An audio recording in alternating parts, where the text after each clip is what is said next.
Hey everybody. Yeah, just having a few technical difficulties. Sorry about that. Good evening. Good evening to you all. Lovely to see you. Boy, a bunch of comments came in late. Mr. Redjack, I don't know if you're around or if you've left or come back or what's going on, but I hope you're going to be here. If not, well, have a nice evening. Number one Marvel fan, what is up? What is up with you, my lovely wife? Good evening, honey.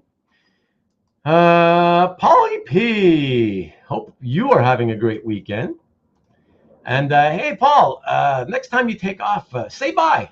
Let us know when you're leaving. People like to, most people like to say, hey, I gotta go. I'm out of here. If you did that last week, I didn't notice it, so I apologize. But let me know if you're not going to stick around. I'd just like to know that you're leaving. I'd appreciate it. Thank you. Good to see you. Hey, I left you those comments.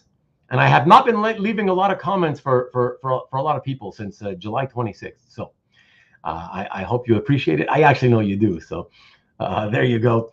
The Rickster, this like goes to 11. What do you mean by that? This like goes to 11. I don't know. All I know is I'm hot as hell here. So I'm going to put some air.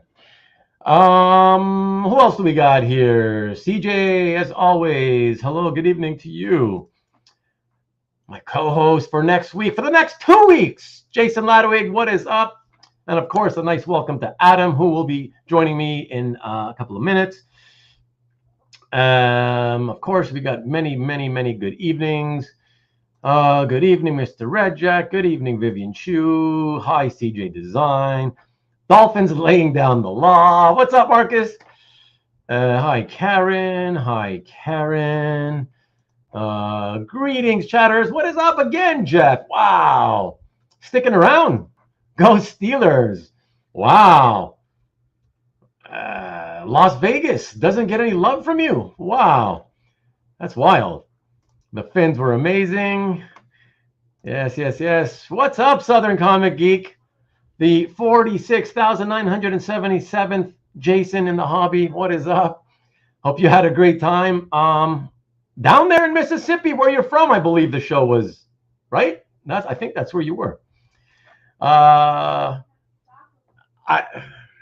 Yeah, much to my chagrin, actually. I don't like it. Too thin. My neck and face especially. I even went to see my brother and sister-in-law for like the first time in, I don't know, 2 or 3 weeks. Not months, weeks. And they were looking at me like, what the hell? What's wrong with you? You want some food? Here, we'll give you some food. Put on a few pounds. But whatever. It's for my health, not for the looks. So what are you going to do? Thank you. I appreciate it, man. And you are very welcome, of course. Oh, you know what, Rickster? I think I mentioned it in the past, but I, to this day, have never seen Spinal Tap. That's why I don't get any Spinal Tap references. So there you go. Scott, good to see you. RDC? Is that some kind of nickname for Adam or... Oh, me. That's me. That's my initials. I see what you're doing there. All right. What's up, Scotty? All right. Finally. Yeah, I don't know if you noticed, Karen, but I as I was going through your hellos, I didn't even bother to say hello to you because I saw you saying hello to everybody except me and Adam. So I figured, all right, you don't want to say hi. I'm not going to say hi back. But hello. And good to see you. I was told it'd be Tim Hortons. Not coming from me. We've had this chat before, by the way. TJ, you might have missed it. I love Dunkin' Donuts more than Tim Hortons. I mean, I'm speaking of the Dunkin' Donuts, the actual donuts. I don't really have much of an opinion on the coffee. I don't really remember the coffee. I probably didn't used to drink coffee back when Dunkin' Donuts was still here in the city. Hey, what is up, Damien? Good to see you. And... oh, Memphis, Tennessee, across the border, of course. Yes, close. Okay, there you go. Well, I hope you had a great time, man. Hope you had a good time. And I've never liked the Raiders. I know that. I just, I feel like teasing you, whatever, And I figured you never know. You might cheer them on just because they're in your city now. So, even though I know they're not your team, I get it. Just still, I felt like I had to do it, Hey, yeah, please, everybody, thanks for hitting the like button. If you can just do that right now, the thumbs up there, I would really appreciate it. That'd be very nice. Thank you, Nick. Really appreciate that. Go enjoy your dinner, man. I appreciate it. Yes, thank you. Thank you. Yo, what's up, JC? Wow, everybody, ladies especially, just so you know, Vivian, Karen, don't get all hot and bothered. JC is taken. All right? You need to know this. Just, in case you haven't seen JC on Instagram, he's taken.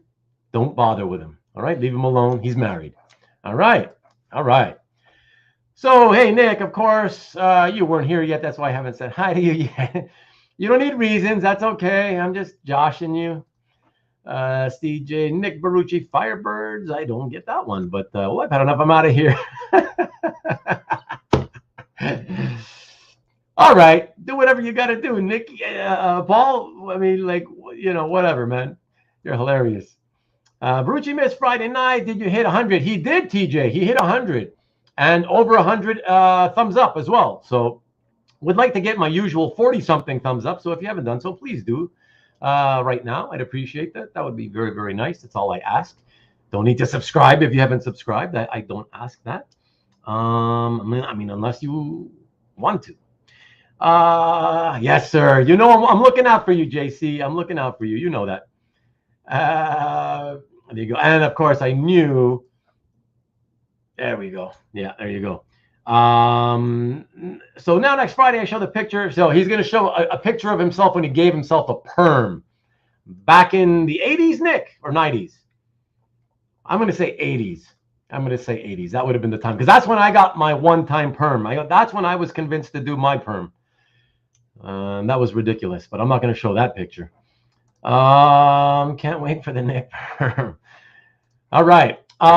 So real quick, before I bring in Adam, just wanted to say, since I was speaking to you, Karen, is there anything you can tell your fans, anybody who watches your channel, about what you may have coming up at all? Any news whatsoever?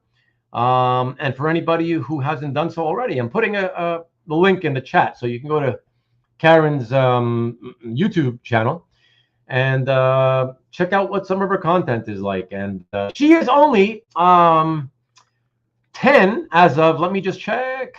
Yeah, 10 subscribers away from the round magical 500 mark. So it would be awesome if we could help maybe get her there tonight or by tomorrow. So yeah, please, if you go and check out her channel and you like what you see, please don't hesitate to subscribe to it. I'm sure you'll enjoy her content. It's actually very, very interesting and very, very funny, which is very important to me anyways. So yeah, so there you go. That's that. And I believe it's a slow news day. I just wanted to say shout out real quick to my newest sub, DF. I don't know if that's you, Duke Fleet, or if that's another DF. But either way, I thank you and I appreciate it. The few of you others who also subscribed over the last few days, I also thank you too, but I can't shout you out because your privacy settings don't allow me to see your name. So that's the reason. But thank you. Really, really appreciate it. And I believe that is, so Karen, speaking up, I have a pretty awesome comic unboxing coming up either this week or next week. Okay. Excellent. Look forward to seeing that. And you're very welcome. And I still hope that we can try to get you to the 500th tonight or tomorrow. That would be so awesome. Either way, we know it's coming soon, and that'll be pretty exciting. So, yeah, there you go. So, everybody, with that being said, let me bring in my awesome guest for tonight. He is the Law, as you all know. Adam Law. Hello, everyone. Thank you for having me, Ruben. I appreciate it. You're very, very welcome. Very welcome. Lovely to have you. I'm glad that you took me up on the offer when I shouted you out and asked you point blank while you were here watching the show, you know? Yeah, this stuff's fun. I never get to talk enough comic art, so I'm always happy to take any opportunity. Yeah. Does that mean does that mean that where you live, you don't have local buddies of any sort that you can carouse with? So I don't. I don't know anybody in my vicinity or from my group of friends, but I know that they're out there. I know that there's some in Madison. I'm in the Oh, you're southwestern Wisconsin. Yeah. Did you go to the University of Wisconsin? I did. I went to Madison for a little period, and then I left and went abroad. Oh, okay. So you were a Badger for a little while. Oh, wow. Okay. Wow. And then you went abroad. Yeah, I went to a university in Tokyo. It was like a sister school, so I went there as an exchange student, and I was like, "This is nice." And then I transferred to it and graduated out there. Oh, wow. Wow. So how long did you end up staying there? Just until the end of the school, or did you stay after that? Just under 8 years. Wow. Yeah. Okay. So good chunk. I worked for a while. So you did most of your schooling and you hung around and worked there anyways afterwards, right? Yeah. Did you work with your degree or just other stuff? Kind of. So my degree was international relations or international politics, but I got a job at an international short film festival there. It's one of the largest in Asia, and it's Academy Award accredited. So it was a very interesting experience, and I did that for quite a while. Okay, that sounds. I know. I have some friends who they love Japan. They've been there plenty of times, and they like to go whenever they can because they just love it. So whenever people, it's a great place. It was an adventure. And shout out to Short Shorts Film Festival in Asia. Why not plug them? Absolutely. As long as it's still going on, Still going strong. Excellent. Dwayne Zepane, good to see you. Oh, my wife came in and said, "Welcome, Adam." Thank you, Vivian. Hi, Adam, dramatic reader law. It's my claim to fame. He knows what you're all about. Adam lawsuits. I don't know who you're asking about this. I've never heard that one before. Actually, are Marcus? You must be asking Adam that question. Although I don't know why. Canada's our backyard. Canada's Wisconsin's backyard. Yes, I can hop over there quick. But because so you would be. You're currently back in Wisconsin? Yeah. Okay. So where's the closest border to Canada for you? What would that be? Last time I went there, I went up through Michigan to Niagara. And then I went in that way. Oh, Guice. Okay. But do you know would that be the closest for you, or do you have a close one? I feel like there's a closer one if I just go up. Yeah, I'm bound to meet you. Typically, if you go a straight line, it's quicker. But I don't know. Maybe not, because who knows? Maybe if you have some sort of smallish body of water that's in your way, then you got to go around. Yeah, we touch somewhere, so probably that. Okay. So there you go. Maybe he can go to Canada. Maybe he can't, Marcus. We'll see. Karen says hello to you. Hi, Karen. Lots of meetups in Canada. Is that true, though, Marcus? Because I only know of the one that I go to, and then I think. Oh, and then there's a smaller one in the same city by a couple of the guys who go to that one that I go to. That only just started this last year, though. So technically, it's still one. We'll call it two, though. Greetings, Adam Slavikis. Forsooth shall we have it, a most gratifying show tonight. Very nice. We shall. CJ says, I'm a Scony now. I don't know what that means. A Wisconsin? Oh, because of Wisconsin? Okay. I never heard that, though. Adam, I am shouldn't it be Laquitius? That's Laquitius, it looks like. That sounds good. Laticus? Look, but it's spelled Laquitius. Laquietus. Resistance is kind of irritating. Wow, a lot of these jokes on your name. I can't believe it. Oh, I grew up with this. Through Jason, who is in Michigan, through the up in Michigan. Yes, we know the Upper Peninsula. Okay.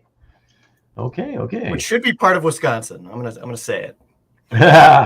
Went up through Detroit to Windsor a few times. Okay, yeah, it's Detroit to Windsor. Yeah, that's a very busy one for sure. CJ, you're in Wisconsin now yourself? I Wait, didn't know that. Is that that's where you moved? There's one guy in Appleton or something. Is that him? He just recently moved, I believe. CJ, he'll whatever. There's a little delay, so we'll once we see his response, we'll find out what the deal is. That's intriguing. But that's interesting. I don't even know what I was thinking. Okay, I'm not even going to say it, CJ. But you'll let us know. Where if that's exactly where you just moved to, living in Wisconsin now. Pretty sure I'll host a meetup here too in Lake Geneva. I have a place that people could go. It's perfect, right downtown. Look at it, Adam. Wow, a million years ago. Wow. Come back. Come back. Was in Appleton, now north outside of Milwaukee. Brown Deer. Okay. Oh, so he's probably like 45 minutes from me-ish, Oh. Not far. That's not too bad. I'll leave it to you dudes to see if you want to hook up and do a little... Message me on calf or something, or over this. Yeah. Actually, you're both on... Adam, are you on IG? Yeah. Instagram?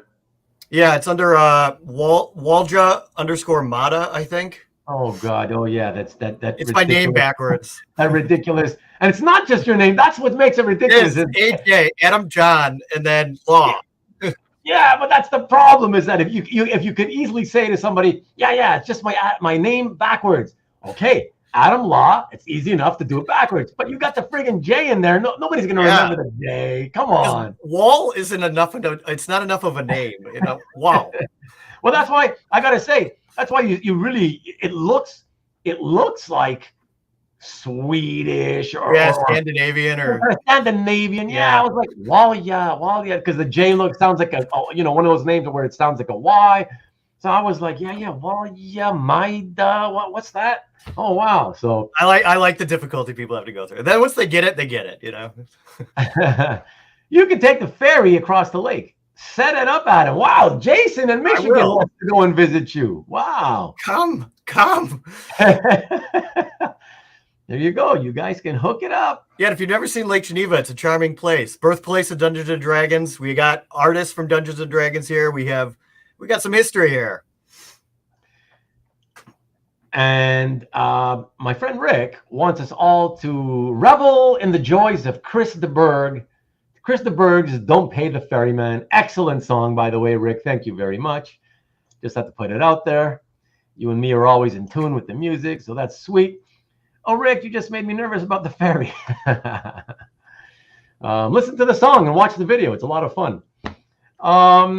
Okay, so real quick, before we get into it, Adam, would you care to tell our viewers maybe a little bit about how you got into collecting art? Sure. And for my own curiosity, what age you actually discovered comic books themselves, started reading comic books, and then how it sort of segued eventually. Sure. So I grew up in a kind of small town where my only connection or ability to buy comic books was the gas station on the rack. So I could never get like consistent issues. So I probably started in like 4th grade. I remember things like Executioner Song. I remember getting one of Batman versus Predator, and I always had one-ofs rather than complete sets. And then Infinity War. And I was pretty big into comics at that time. And then that segued into Marvel cards and then kind of faded out until, I want to say college, but in the interim time, I was reading trades. That was kind of my lifeline to comics. Okay. And then I got back into them, living in San Francisco, maybe about I want to say 15 years ago. I just ran into some series that really connected with me. And that's what led to being like, wait, I can maybe own art from this. Went to eBay, and found some stuff and bought my first page. And that was it. That's That's cool. What year would that have been, the first page? Probably like 12, okay. 13 years ago. I'm bad with time, but probably. Okay. No worries. Do I put you in the right age category? Early 40s, 42, 43, 44? Yeah, just turned 41, like days ago. 41. Nice. Yeah. When? Birthday's 9/11. 9/11. Wow. Yeah. Wow. Happy birthday belatedly, my friend. Thank you. That's awesome. Wow. Okay, yeah, that's a nice, quick, succinct sort of recap. Now, I'm curious though, when you got into the whole extinction agenda thing, was it somebody somebody gave you the comics?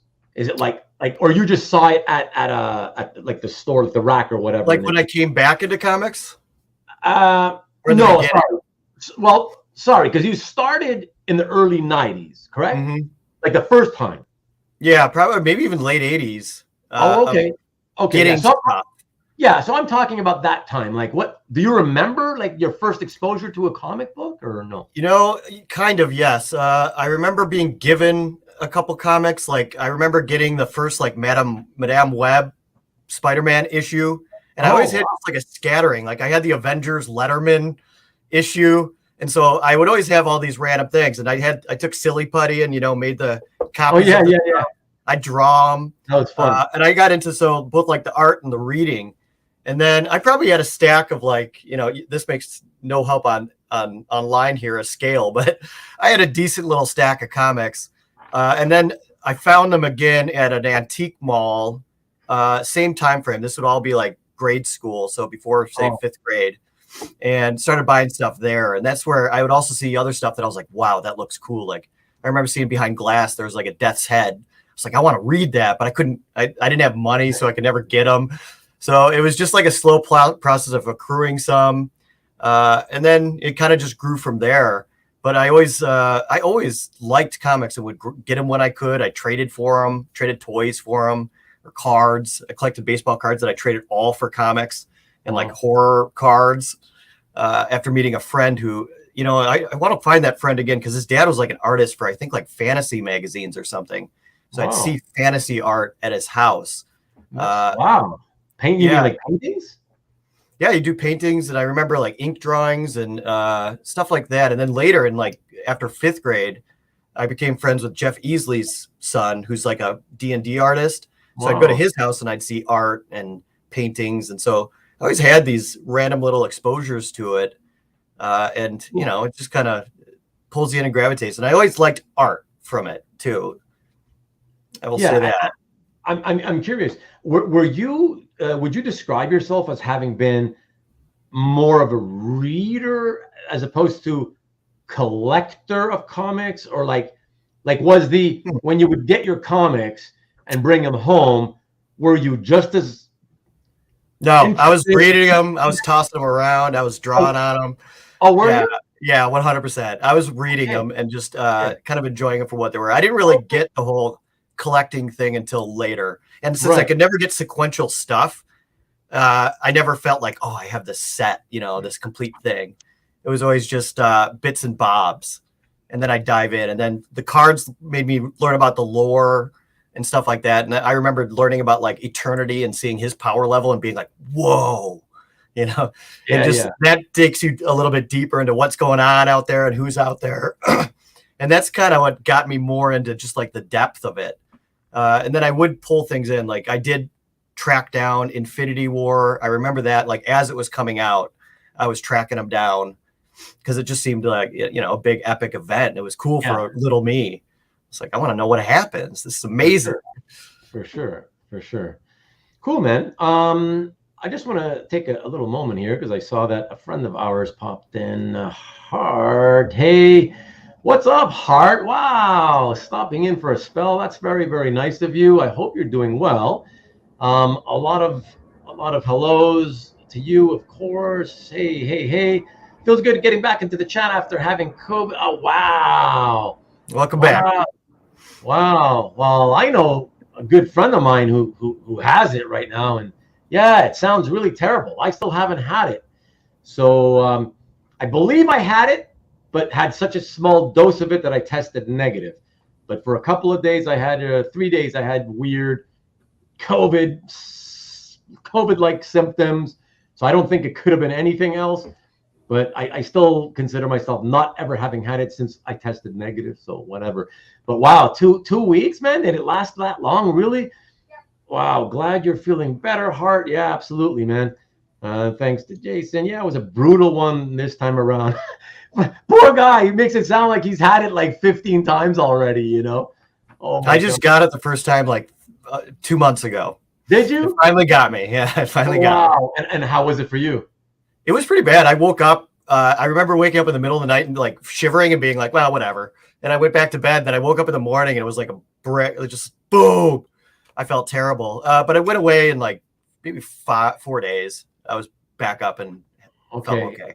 At least that, right? Like if you're gonna get hit hard by it, you would wish, okay, at least like please God, let it go away soon. At least. Just let it.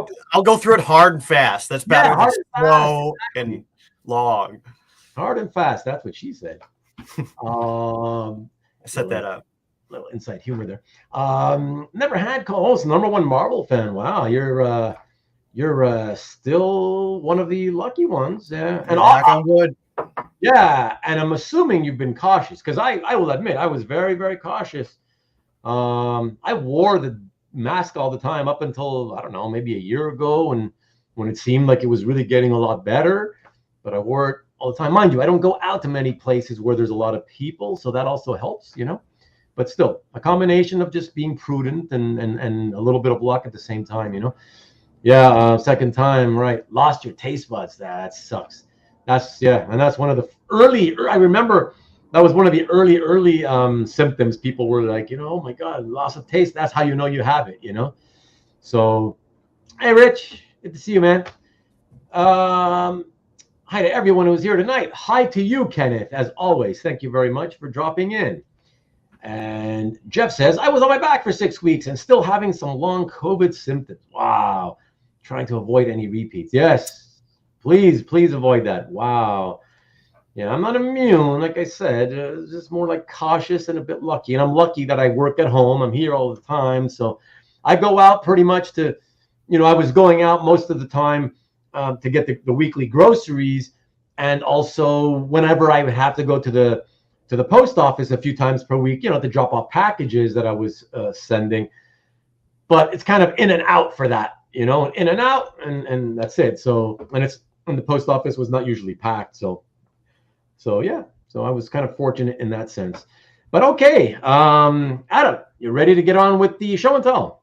Yeah, bring it on. All right, sounds good. So everyone, thank you for hanging in there while we shot the shit as we usually do. And let us now move on to the first piece of tonight's showcase showdown.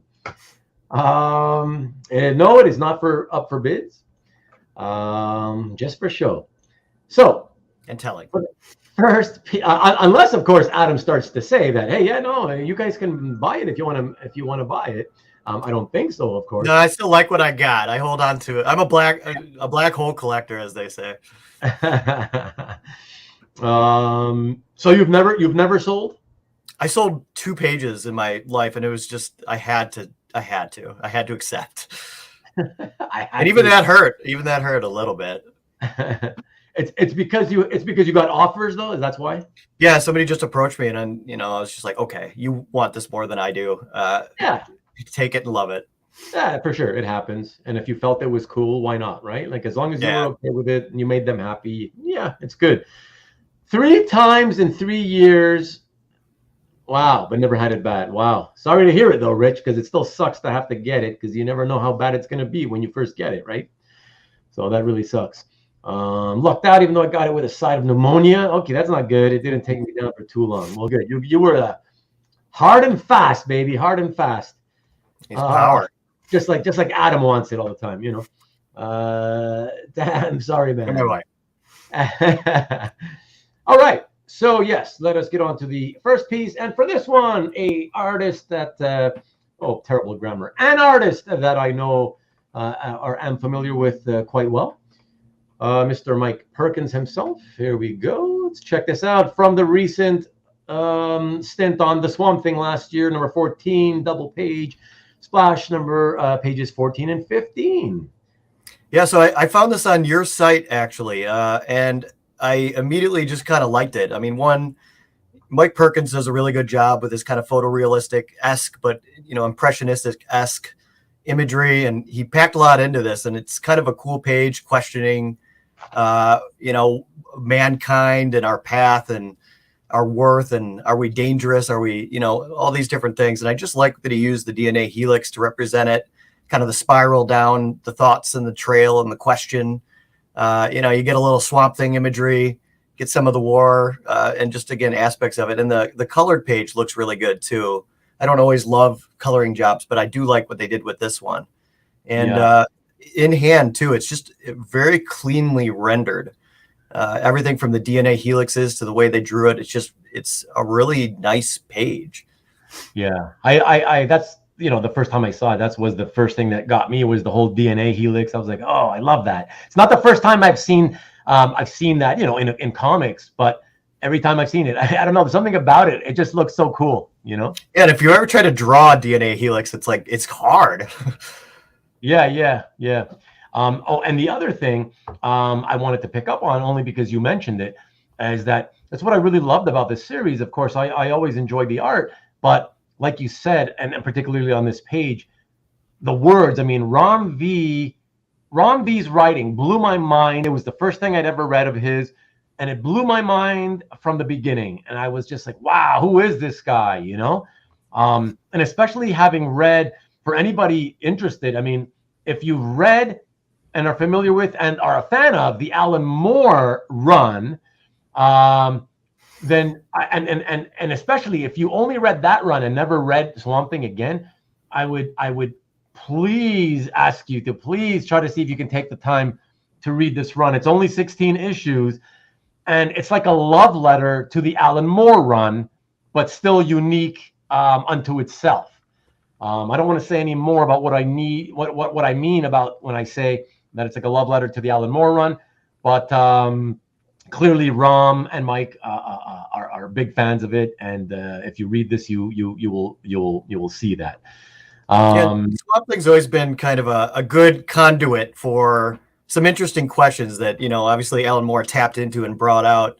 But yeah, this kind of carried some of that on.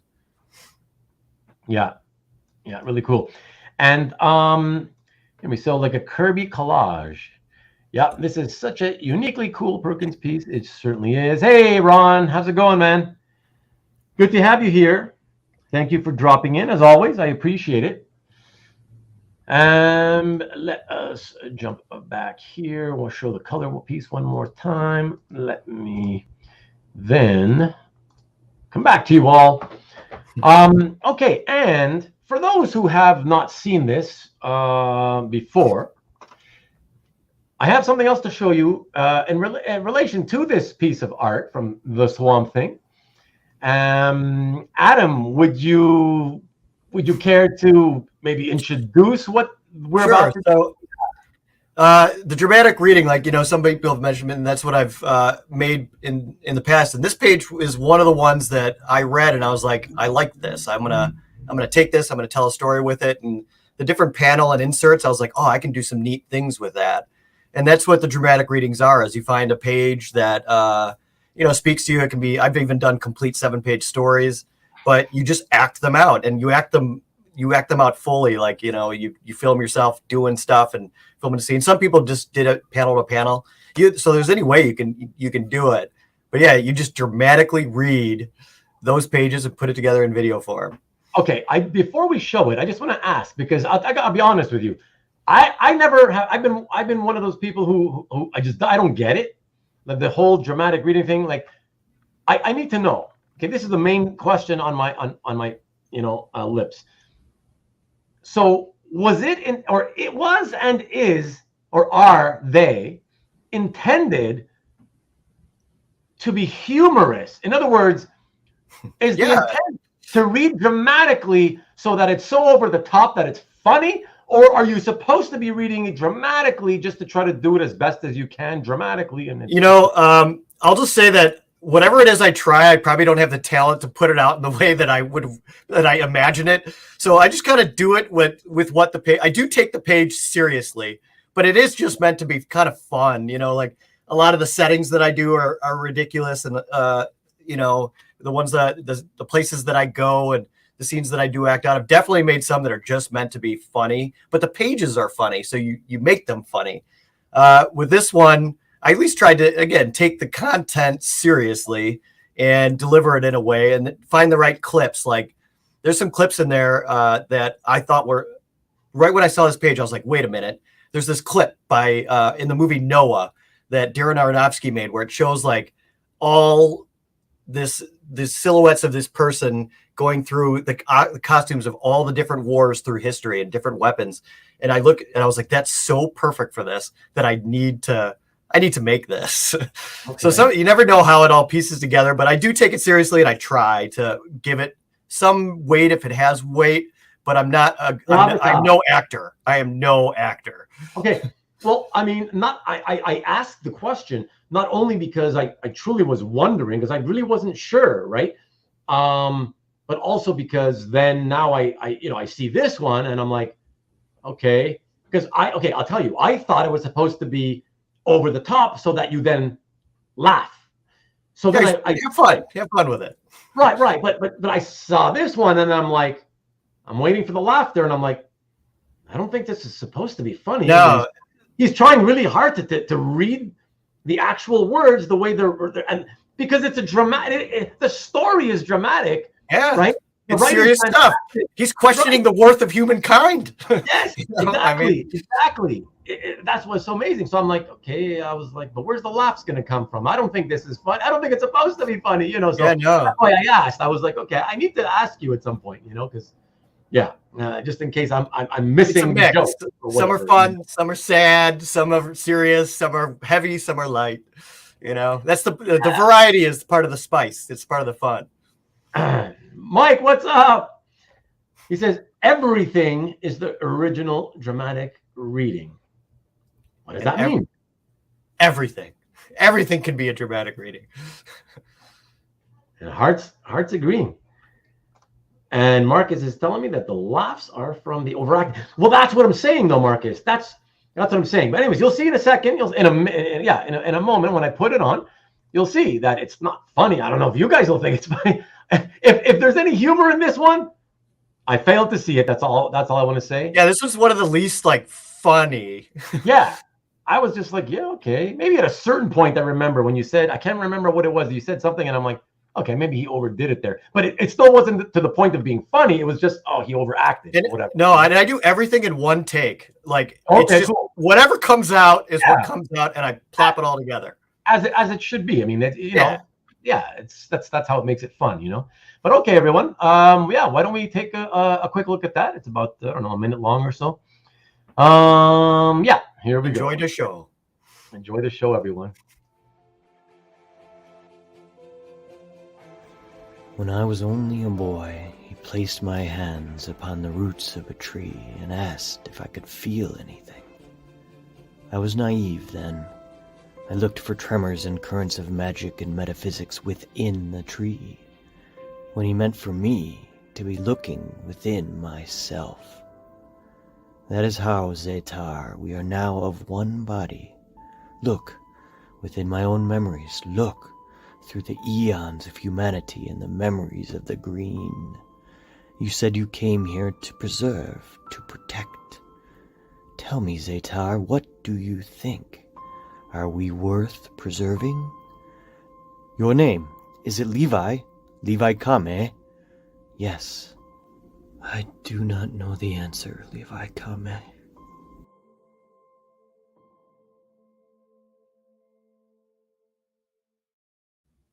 See, not funny. I gotta tell you, I love the production values. Yeah, it's serious. I try my best. It's fantastic. I mean, especially the way that you replace the circular panels with all those cool images. It was made for that. Running video, wow, man, that's very cool, man, very cool. So I applaud you for that. Yeah, check out the rest of them. They're out there, and I tried equally as hard on all. Okay, wow. Okay, now let me get to the comments.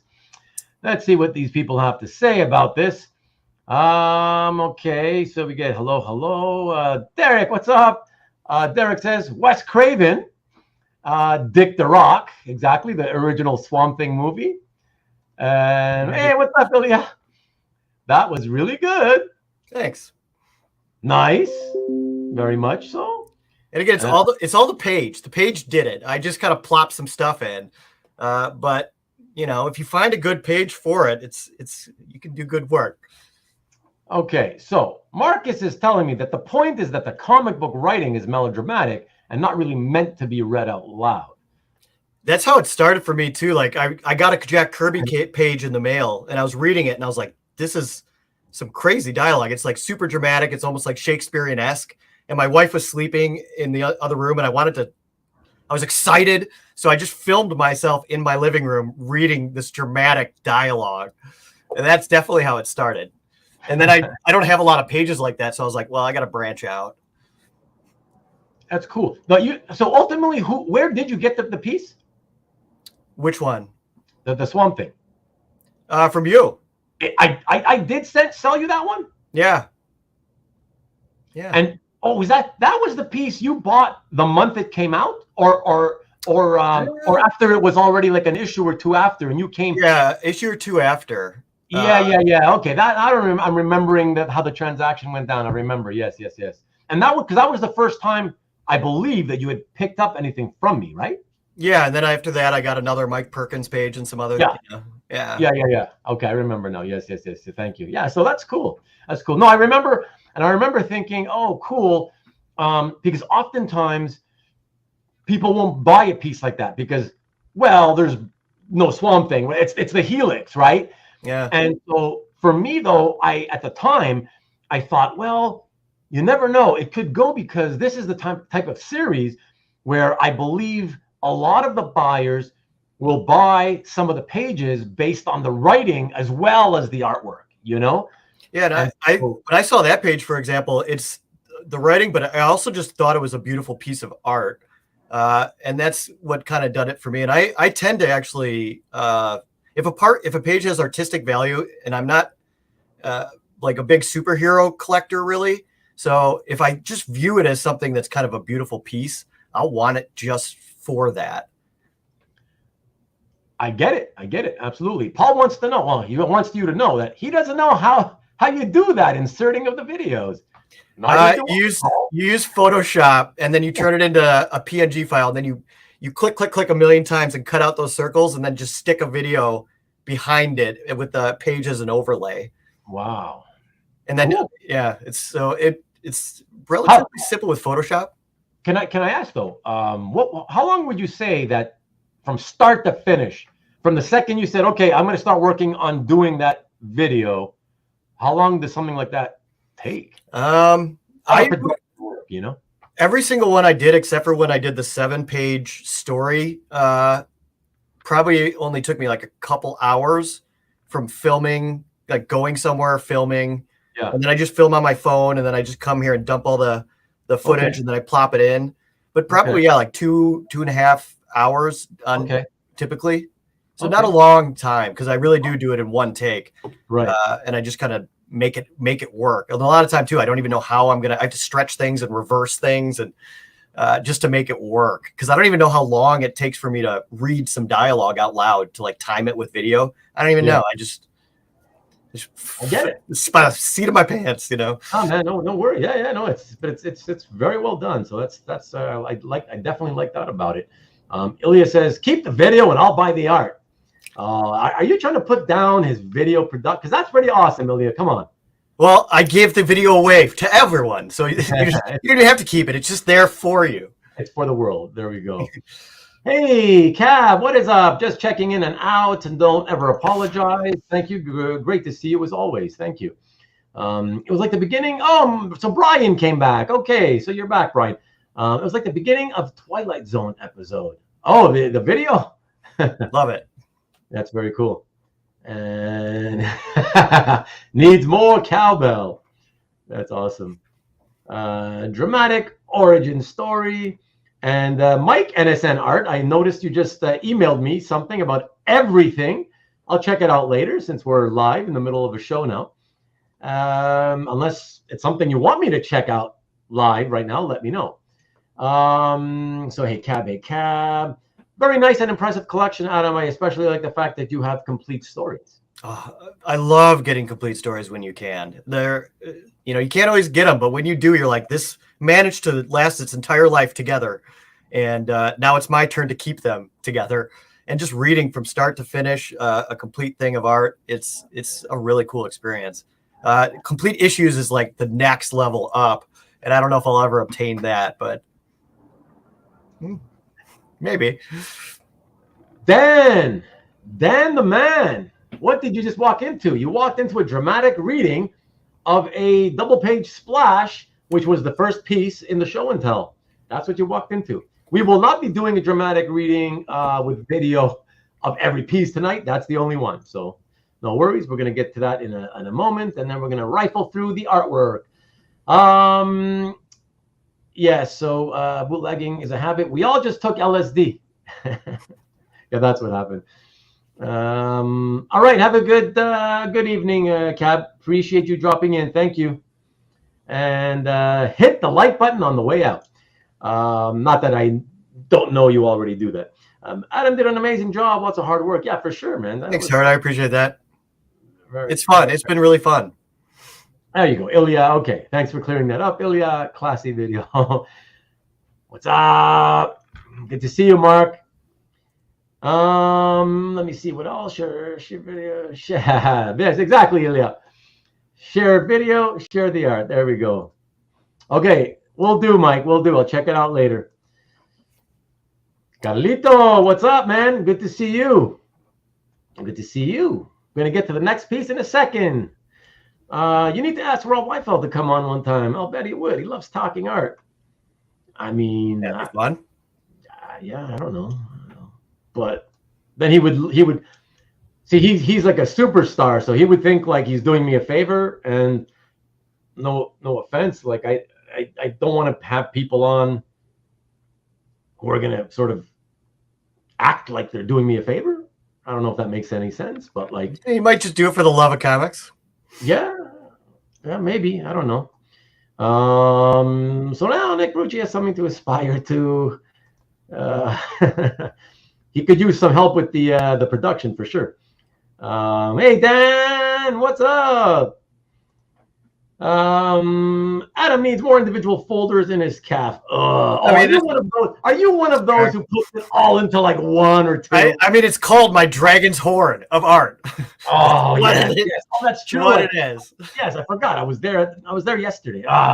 It's true. I was like, why? No, I get that though, and sometimes I do appreciate clicking through people's things where it's more organized. So I get that. That's fair. That's fair. Pass on Liefeld, says Dan. Why? It wasn't my idea. Liefeld chatting versus Ruben the Chatter will cause a YouTube meltdown. Well, yeah. Well, I don't know. I'd let him talk, I guess, if he wanted to be on. There's a lot I need to aspire to. All right. So with that, everybody, let us continue and pick up steam here. Let us go to the second piece in the show and tell of Adam's collection tonight. And for that, it's not even comic art. Look at this little segue we're doing. I've got this being shown on 3 different slides. You'll see for obvious reasons why. I was going to make it 2, but one of them is with the art framed, and I know how much you guys love to see framed art. So I decided I was gonna cut that one out, but I figured, okay, I'll show it anyway. So here it is, this first with the frame. And this is a paperback novel cover from 1966 called The Mask of Alexander. And here's the one, of course, because I'd rather you guys see the art much more up close and personal. And of course, the next one would be just to show you what it looked like on the paperback novel as it was published. So there you go. And I think I will leave it on this one since we're here to see art. And I believe, Adam, that the artist is Frank Kalan. Again, not one of my top 30 guys that I studied in this field. You know, all the men and women who worked in the paperback novel cover business. The reason I think it's him, at first I thought it was a man by the name of Darrell Green. The woman made me think of Daryl Green, but then I thought the rest of it kind of didn't. Although, truth to tell, I wouldn't be completely shocked if we found out it was Daryl Green. However, I do remember seeing pieces that looked like this, and not many. And I remember thinking, I think it was that guy, Frank Kalan. And I don't know anything about the guy, but I just remember thinking, yeah, that Frank Kalan guy. I think there was a couple of paintings even on Heritage by him, and I think it made me think of him. But anyway, so I feel like it's really him. Okay.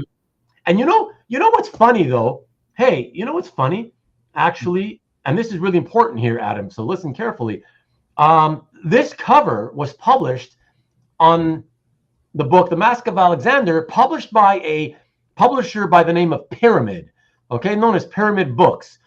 Pyramid is one of the it was one of the smaller publishers. Okay, they didn't tend to. They were cheaper. They didn't have the budget, so they tended to use not always, but they tended to use cheaper artists who worked more cheaply.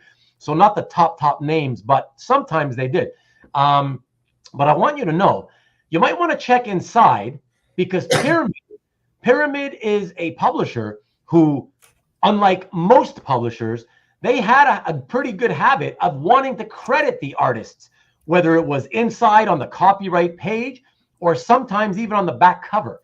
You know, I hoped that exact thing. I scoured the book, but unfortunately they didn't, even at the front or the back. So they left it for me a mystery to have to unfold.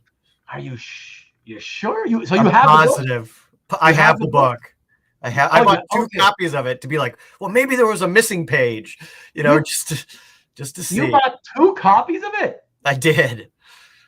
Wow. I did. Are any of them within reach?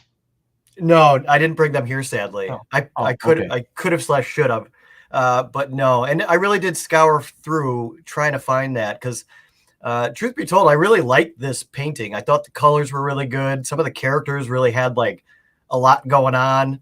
The way that it's framed too, it's blocking off actually a piece of the painting, which I didn't even know existed until I got the paperback book in hand and saw that there's more underneath the, oh my goodness, I'm forgetting the name of that in framing.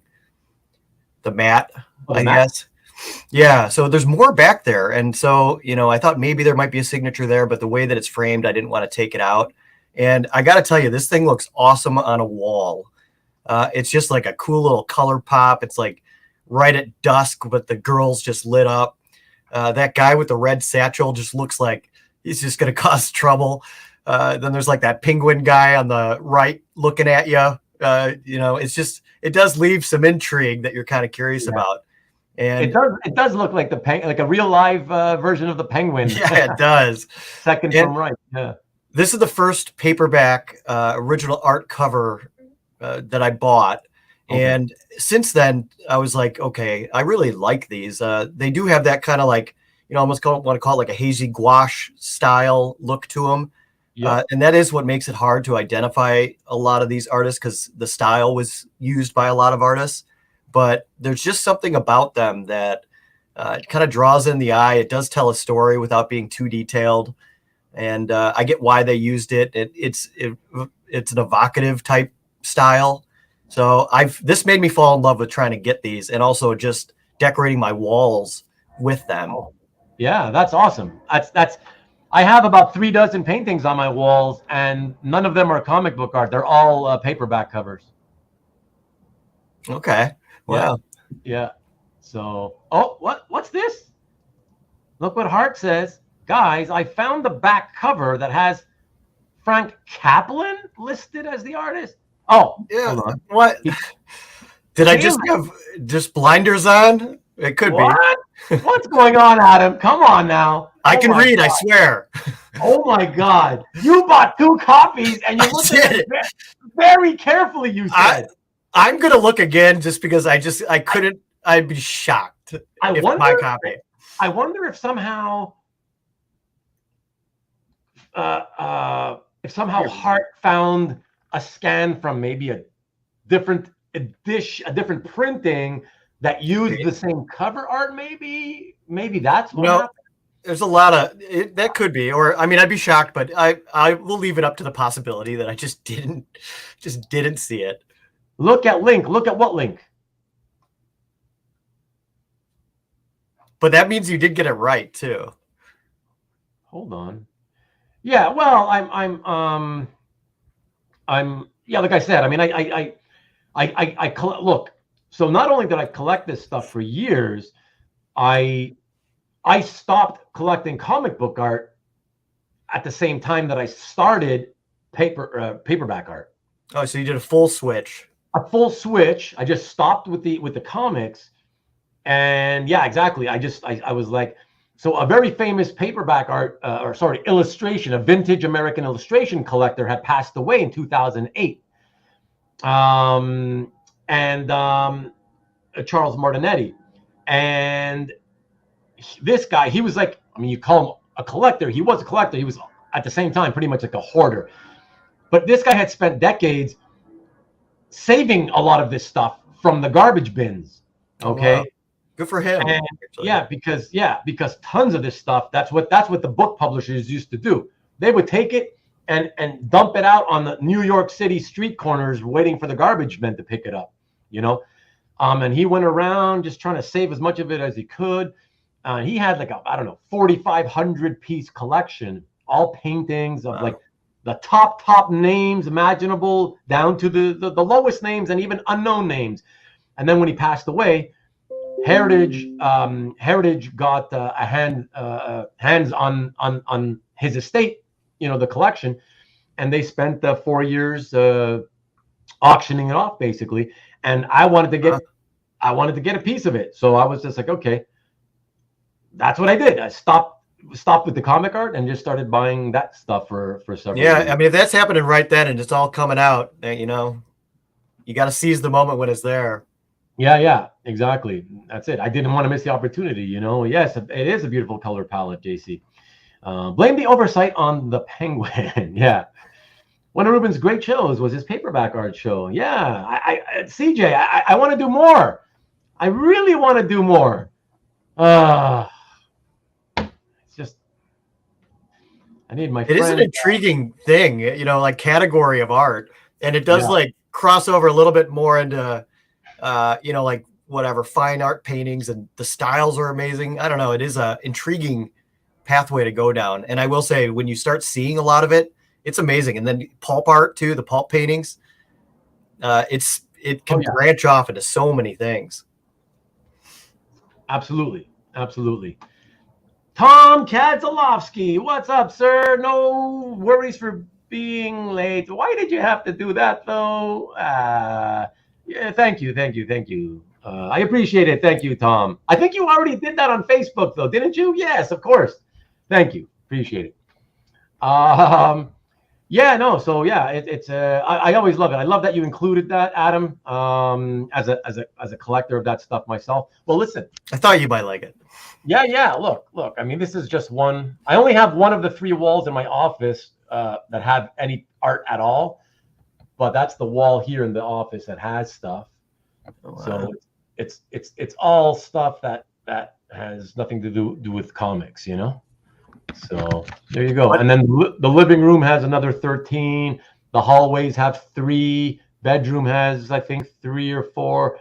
Kitchen, I have, I think, 1. You know, so yeah, I have them scattered throughout the house, and you're gonna show one later that's like 3 feet tall. And I just put it on the wall one day, and I was like, to my wife, I was like, hey, I changed something in the house. Find out what, you know, try to see what it is.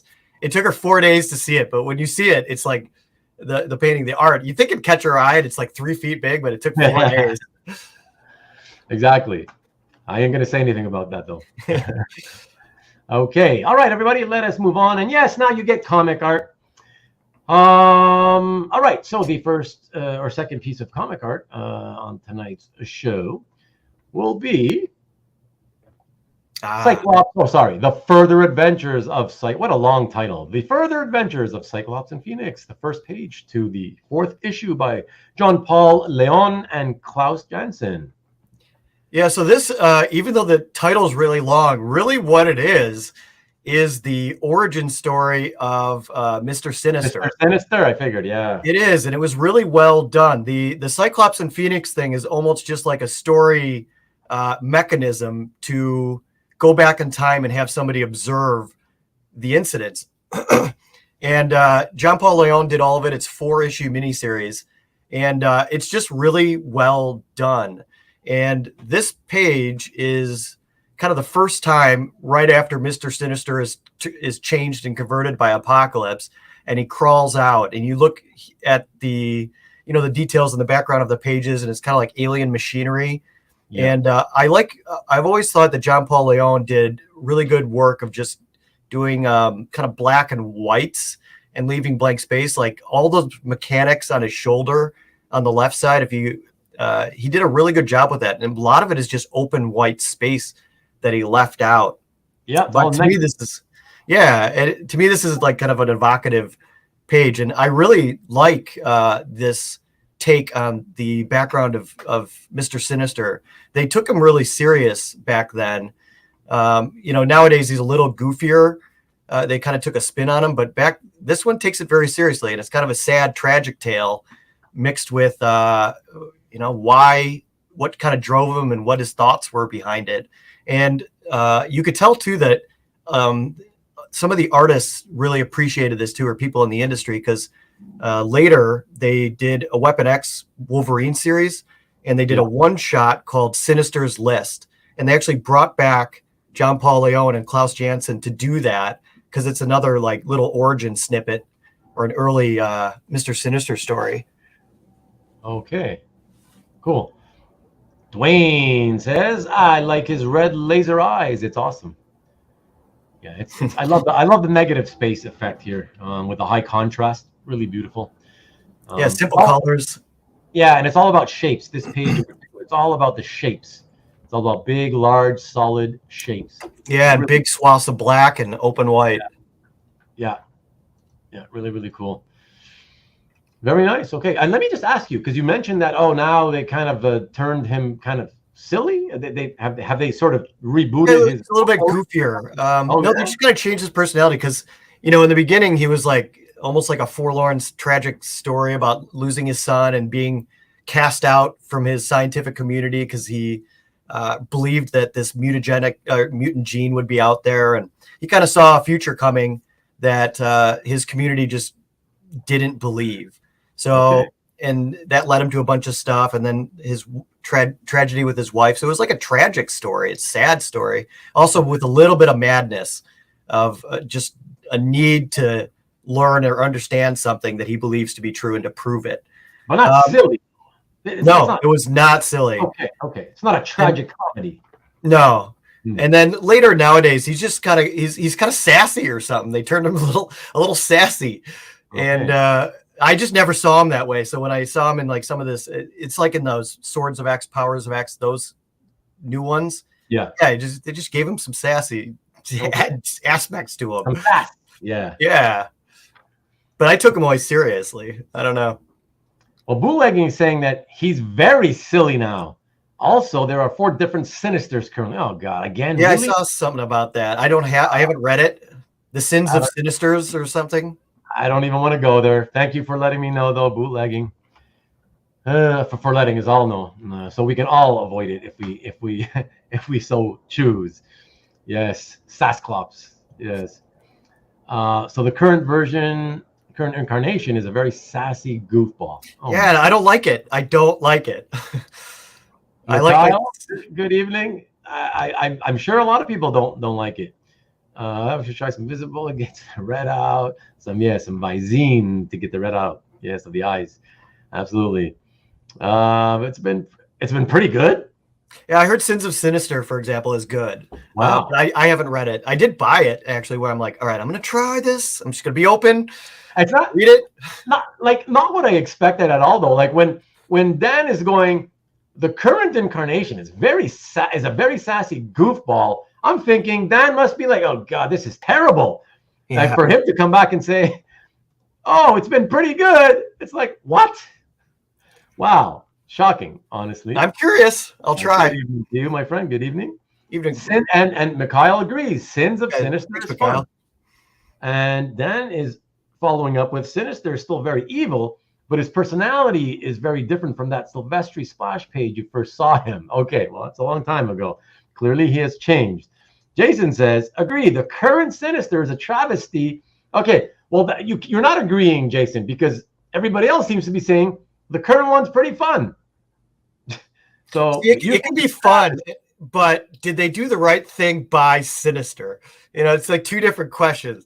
It can still be a well-written story, and I liked him as the tragic genius, misunderstood, led down a bad path. Like Brian is saying, he should be more like a Dr. Frankenstein, dark, mysterious, hiding in the shadow type kind of thing, which is what he was always, right? And these days he's on like councils. He's more out there, and he's sassy. Right. Mikhail says hello, by the way. Hey, Mikhail. Yeah. Thanks for coming. And current Marvel writing in general is not that great. Okay, that's not. I don't want to go there. That's a whole other topic. Jason. Okay, Jason is agreeing with you, Adam. Okay. I guess hashtag not my Sinister. This new stuff. But I'm gonna try it. I will open-minded go and read Sins of Sinister. Dan says he's still a Dr. Frankenstein, but supercharged by show tunes. What? I really don't want to read this now. How would new Sinister sound in a dramatic reading? Well, now I'm sure Adam will probably figure out a way to show you exactly how that. If I find the right page, I'll try. But I picture it kind of just higher pitched. All right. Let's check out the next piece, everybody. For that, let us go to New Gods DC. New Gods number 9 by pencil and inked by Keith Giffen from the mid-90s, 1995 series. Tell us about this one there, Adam. Sure. So Keith Giffen, he's a style where I think you either just like him or you don't. Yeah. It's a little bit Kirby-esque, and that's obviously why he did like OMAC and stuff too. But I do like Keith Giffen stuff. It's kind of a little bit messy, a little bit raw-ish. But when you have a page in hand like that, what would that be? The 4th panel.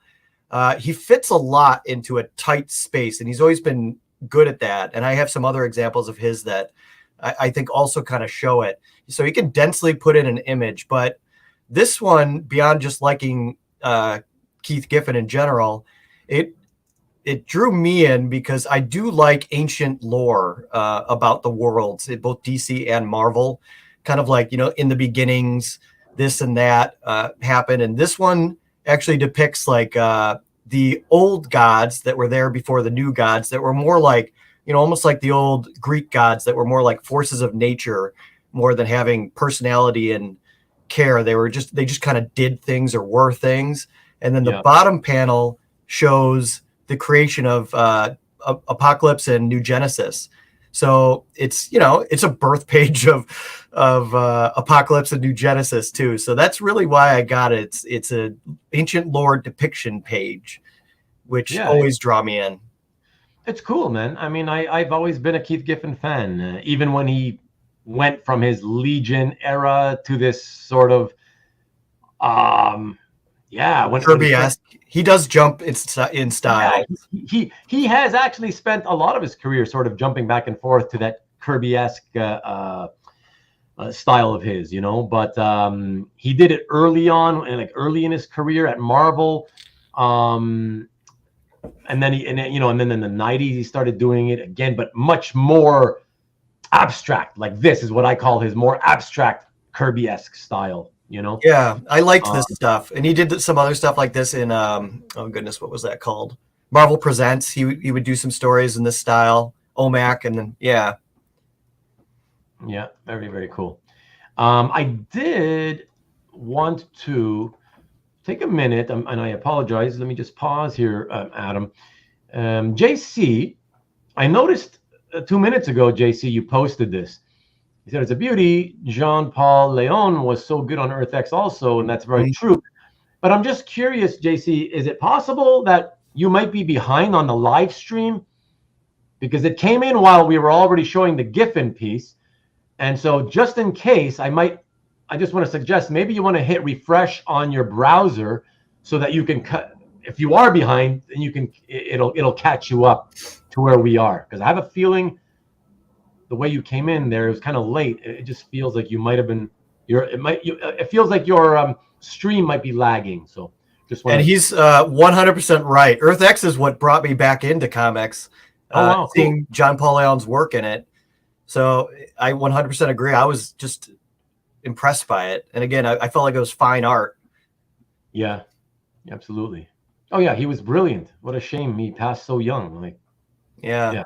And I didn't know that either. When that happened, it hit me. Thanks, Marcus. But it does screw it up, Marcus, because of course, if you think you're caught up and you start commenting, right? You comment and then you don't even realize you're commenting the wrong thing, and then we can get confused, like, oh, what's he talking about? Why is he talking about that while we're doing this? That's why. So, but yeah, so there you go. But thank you. Okay, great. So we will see. By the way, speaking of John Paul Leon, we will see him again later in this show and tell. For now, let us go to the next piece. And Adam has what a lot of us would call. Actually, tonight I want to say that Mike, Mr. NSN Art himself, Adam is like a man after your own heart, a collector after your own heart. I think with a lot of the pieces tonight, you're going to really appreciate. And I think you'll know what I'm talking about as we show them. So with that being said, yes, please do. Yeah, just hit refresh. That would be just in case, JC. Okay, with that being said, let us move to the next piece. And this is Vertigo Quarterly SFX number 4, page 5, from the story Message from Yonder by Canadian artist based out of, I believe, Toronto, Marco Rudy. Oh, I didn't know he was Canadian, but you got a good one with him. Marco Rudy I found through a couple random just dealer websites. I'd never seen him actually in like a published comic or something like that until I saw this and tracked down what he did. But Marco Rudy has just a very dynamic style. For whatever reason, the projects he picks or that he said yes to have allowed him to kind of run free. And he does seem to have a very expressive style that tries to not really use traditional panels or blended panels, or where the image itself makes a panel out of what's happening. He does a lot of this painted work too. Like he did a Winter Soldier book that's entirely painted. And then again, it almost looks experimental, but he's good at it. So it kind of makes sense. And then he did like a Marvel Knight Spider-Man book that's also entirely painted. And like I look at this page, and again, I was immediately just kind of pulled in because it's really well done. It's well rendered. You see like a violin type outline on the outside, and then the different images of what's going on. And then just boom, a dark black and white detailed style of that lady that's kind of also framing the lower two panels. I looked at it, I loved it, and I thought this is a guy with some talent. That made me pull up more of his stuff. And if you haven't, I really would just take a look at Marco Rudy, because he likes to play and kind of dance with what you can do. It's beautiful, really, really beautiful. It's what I always used to refer to as it's like the worlds of fine art melding together, coalescing to form, just a beautiful mix of fine art and illustration. Yeah, it's the traditional arts telling a comic story. Yes. So very, very lovely. Sleepy Reader, Damien, loving the discussion. Been driving, but you guys make nice listening. Even unable to look at all the art. Oh, very good. Oh, look, Adam knows how to speak about his art. Adam's a great speaker, so that's there you go. Thanks for taking the time to mention that, Damien. Appreciate that. Yeah, that's awesome. That's beautiful. And like I said, he's always at the Toronto shows, and he comes to the Montreal shows, Marco Rudy. So I'd love to tell him what I think, because I do think he's an impressive guy. And I bought that and I was like, I need to put this on my wall. I haven't yet, but I need to put that on my wall. Yeah. Oh, and look, Dan says that Mark Rudy has a commission list opening this week for anybody who's interested. So there you go. Saying hellos, bootlegging involved via Cadence. He's with Cadence. Hey guys, thank you for a great show. Really enjoyed the art and chat. Got to run though. Okay, have a good evening. Have a good night, Paul. Take care, bud. And really, really quickly, wanted to put in, because everybody will be able to should be able to. It's very long, but it should be clickable. I'm putting in the link to the Abe Books website listing. Somebody let me know if it works. For the Is back that what cover, shows that I can't read? the one that shows that you don't know what you can't. You need eyeglasses, or you need an improvement in eyeglasses. I guess. Okay, I'm copy pasting. Yeah. So there you go. Go back. To you, Karen, just wanted to let you know that my request got you two more subs. So you're eight away from 500 now. There you go. And look at that. See, I gave you the 2 subs extra, and you give me the confirmation that the link works. Thank you so much. Mark, I dig this episode where we talk art and not prices. I mean, do you find we often talk prices when we're doing show and tell, though? Because I don't think so. Do we? Maybe I'm so busy talking. I don't even. Well, you can't help but think about it sometimes, just being out there and being in the hobby. Yeah. Nice, just to keep it, keep it pure. You're welcome, Karen. I think. Sorry. Hello, Michael. How's it going, Mr. Maki Poo Poo himself? Lovely to see you this evening. Compared to other shows, I mean. Okay, fair enough. Yeah. And like I said, Adam, I love. He's well spoken. He knows what he wants to say about his own artwork, which is always nice, and it makes it. That's what I love. I love for collectors to tell me. I don't mean just on my show. I mean, like, even when I chat with collectors, we're looking through their art. I love for them to tell me why they love every piece they have. It's so much fun, So great. Each collector and collection tells a story. Yeah, absolutely. And speaking of Canadians, we moved to another Canadian artist, and a really wonderful page from a Canadian publisher from back in the day with a lovely, lovely lady on it. Aztec Ace, number 13, page 5, by Dan Day, the Canadian, and Mike Gustovich, the American. Yes. Wow. 39 years ago already, my friend. I can't believe it. Yeah, Dan Day, they did a lot of, they had a long spree of stuff, and they were putting out a bunch of books even on their own, like the Day Brothers Presents. And yes. The Day Brothers, they just do have an interesting story, just in terms of, like, they were hardworking guys that wanted to make comics, and they did even a lot of work that wasn't published, just out of the love of it. I even bought some letters that Dan Day would send out with art examples to publishers and magazines and things like that. And Dan Day does have kind of like a realistic style that would come in a lot, like the work that he did on Sherlock Holmes. And this page I also bought because I wanted to get something that I thought my wife would like and enjoy, so that she would kind of maybe get more into it or let me talk about it. So I also got this kind of as a gift for her, just because I know that she'd kind of appreciate the aesthetics of it. Yeah. And I do find it just like a well done page, just with the circle panels. I wish the bottom panel was drawn, with a little more detail, but you see in the colored version that it's just meant to be kind of like a silhouette. Yeah, exactly. But the shadows too, even on, on that file cabinet, the way it goes through. It's just again, Dan Day, I really do respect him as an artist and his work, both. And then, that leads you to Gene Day and David Day. And the more you dive into what they did and the road that they led down and the output that they did, makes you just, tip of the hat. You can't help but respect it. Yep. CJ says that's a great page. Layouts and effects, well illustrated. Karen says, very nice page. Love the top circle. I mean, yeah, I mean, who doesn't love like the beautiful woman? I'm not even sure if she's a femme fatale yet or if she's a good girl. But that mixed with the Humphrey Bogart-esque character, for me, I love these types of movies. So Me too.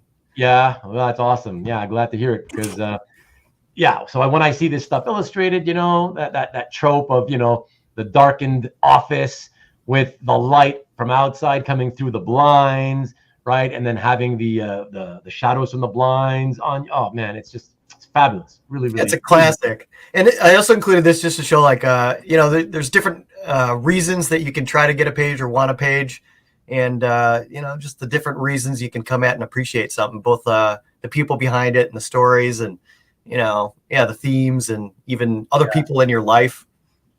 Yeah, absolutely. No, it's beautiful. Really, really was happy to see this one.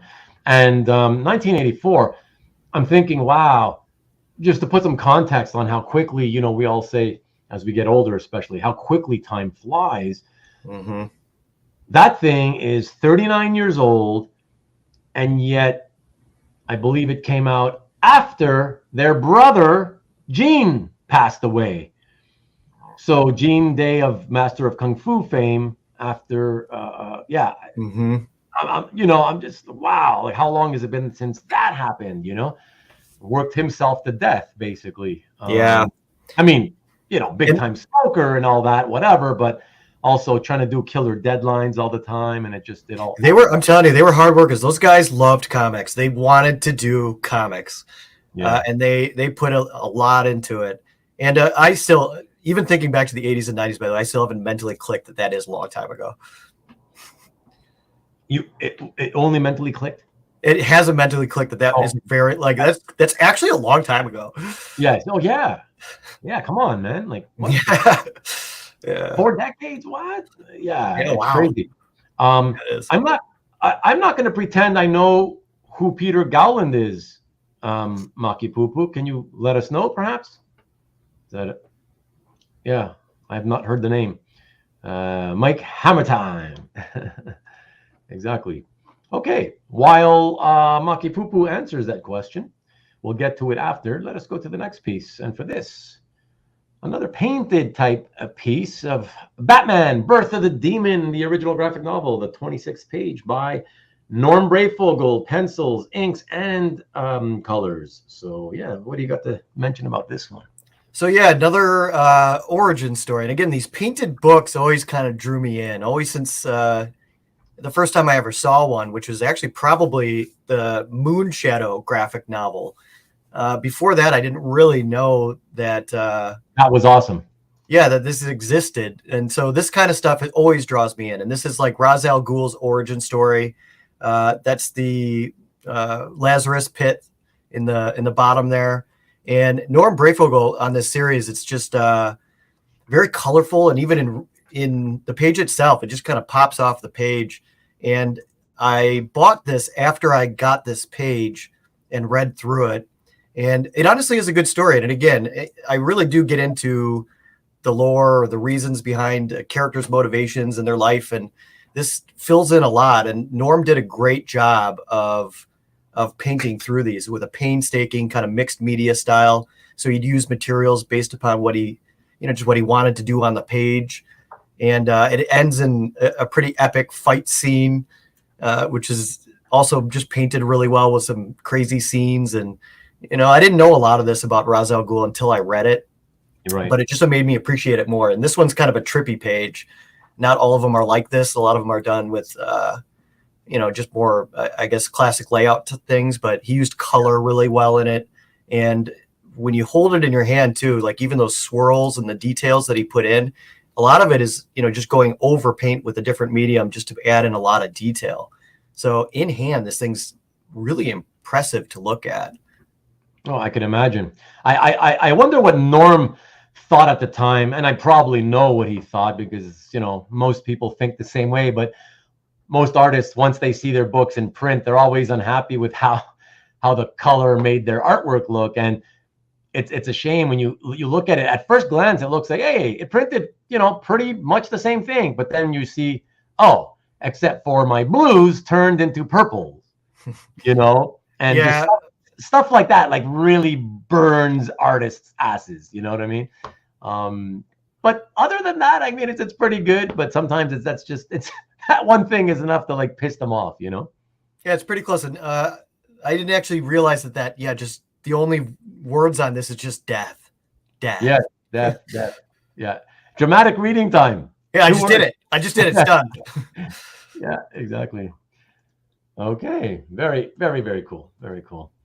Yeah, I had read Son of the Demon, but then I didn't read the 2 follow-up. That's the one to read, though. That's the one to read. It really is just the most pure story, and it is just Ra's al Ghul's origin story leading up to an altercation with Batman. It's a lot. It's just a pure, clean story. Okay. Point taken. Give it a go. Okay. All right.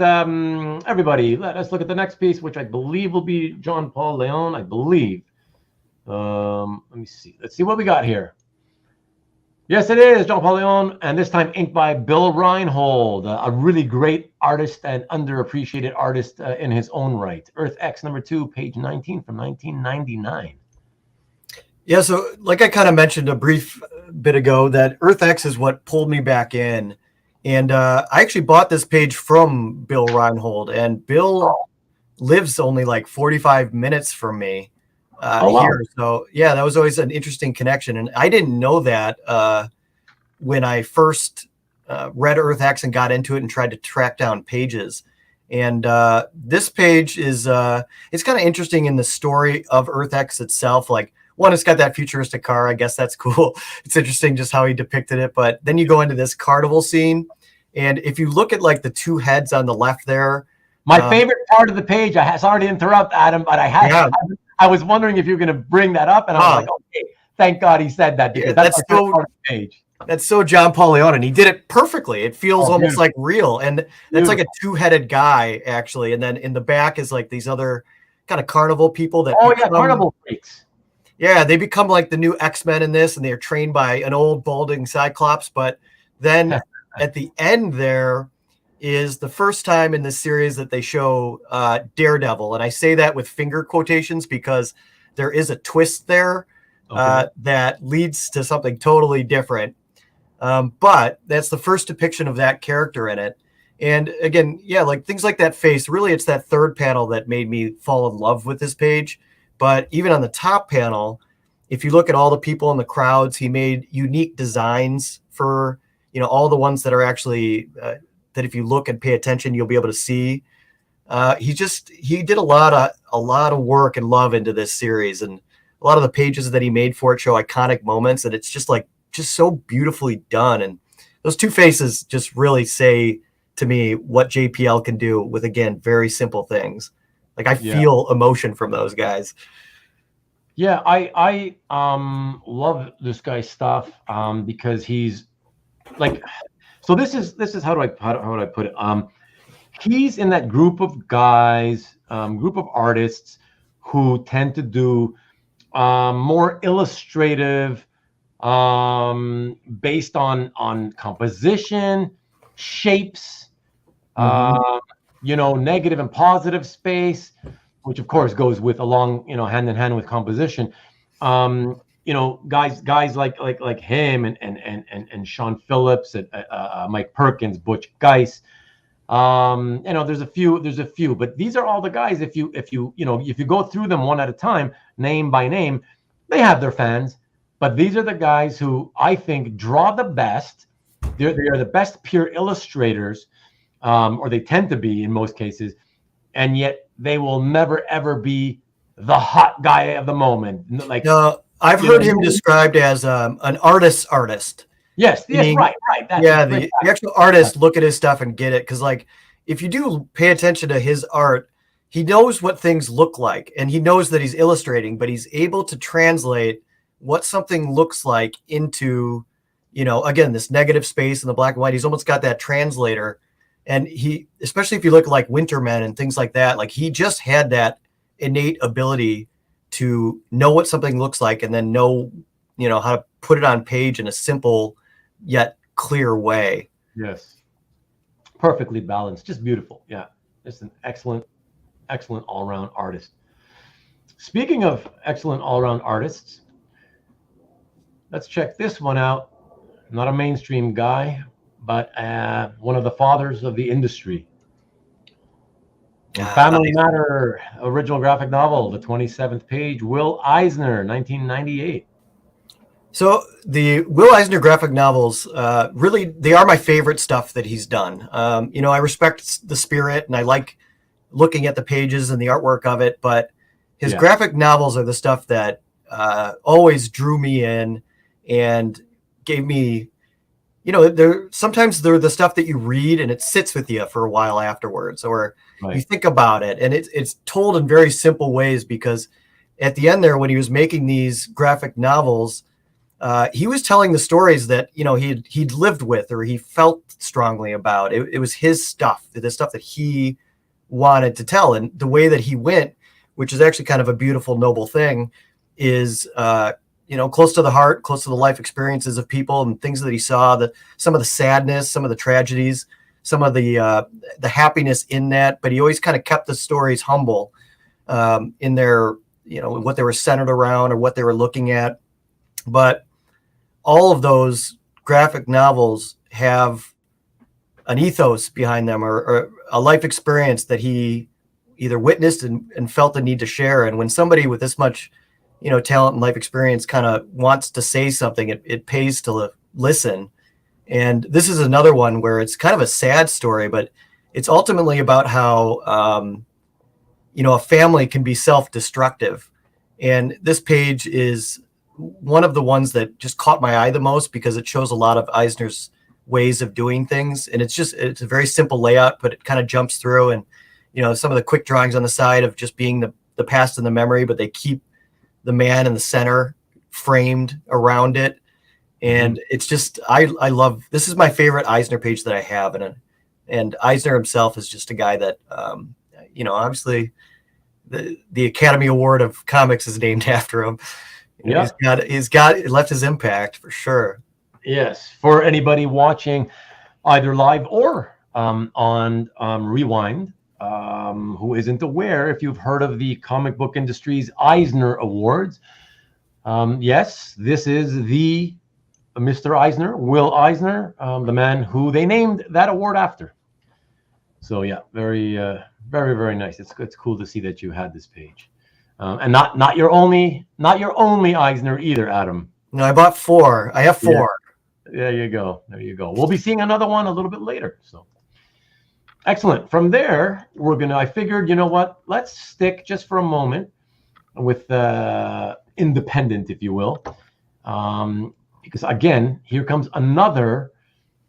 It's not I'm familiar with the artist, not somebody I followed, but again, a guy who is about shapes, solid black shapes, positive, negative space, composition, interesting stuff. And this is from 2002, I believe, from King. Volume 2, the original graphic novel by Ho Che Anderson. So I just kind of learned about the first King volume, and my, educational background a lot was in history and things like his history has always been a thing that very much interested me and pulled me in. Excuse me. But the first King was actually, a well-regarded series and put in libraries. And this scene depicts the Oval Office and a meeting between Martin Luther King and JFK. And I like the style of this, and Ho Che Anderson, the whole thing is kind of like this with some some paste ups and things like that. So he uses just kind of a simple geometric style. Mm-hmm. And I wanted this page just because it does kind of depict a historical moment, and that top panel, how he uses that kind of point of view, I just thought it was well done. No, it's absolutely it's absolutely well done. It's beautiful. Really, really like this one. I was wondering if because I believe King had 3 or 4 volumes. Do you remember, Adam? I think it's just 2. One came out, and then maybe about like, a good chunk of time later, volume 2 came out. Oh, okay. I would have I would have bet it was at least another one, but okay, that's fine. But yeah, and for anybody wondering about the artist's background, I want to say, because I'm not 100% certain, I believe he's African American, and his father named him. Don't ask me why, because this I don't know. But his father, the reason his name is Ho Che is because his father, for whatever reason, decided to name him after Ho Chi Minh, who some of you may know from watching, or maybe from Vietnamese history or watching Vietnam movies in the 80s. Ho Chi Minh City. He was the former leader of North Vietnam. And Che, he named him after the revolutionary Che Guevara from back in the 50s, 60s. So I learned about this after seeing somebody do an interview with him, and that just made me kind of Google and see if there was anything available from it. All the King Volume 1 pages are gone or not available, but I saw a Volume 2 page, and I was like, I'll take it. Anything that kind of touches on some of the history is interesting to me. Like I always look for Abraham Lincoln pages or Einstein pages or Mark Twain. I always look for that stuff. They don't come up a lot. I like historical stuff. So me too. Yeah, I like that stuff. All right.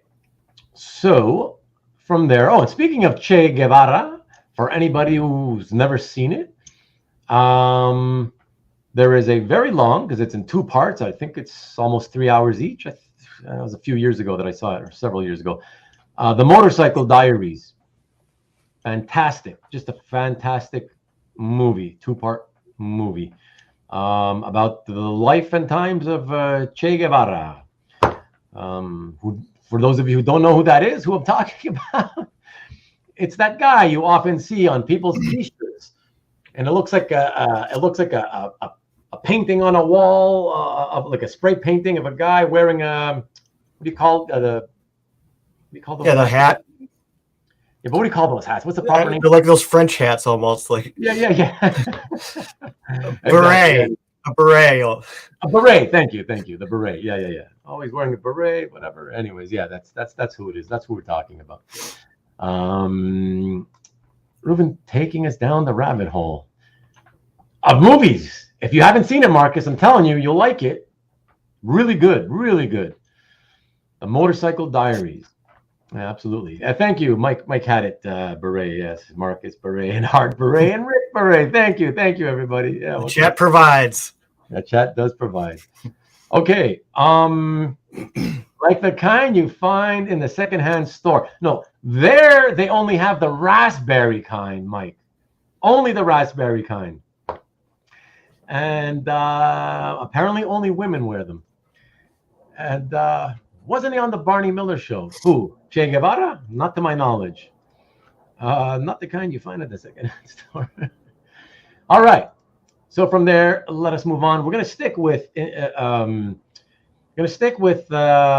non-mainstream. We're going to stick with independent, but a very classic independent that everybody knows, many love, and this is a really cool one.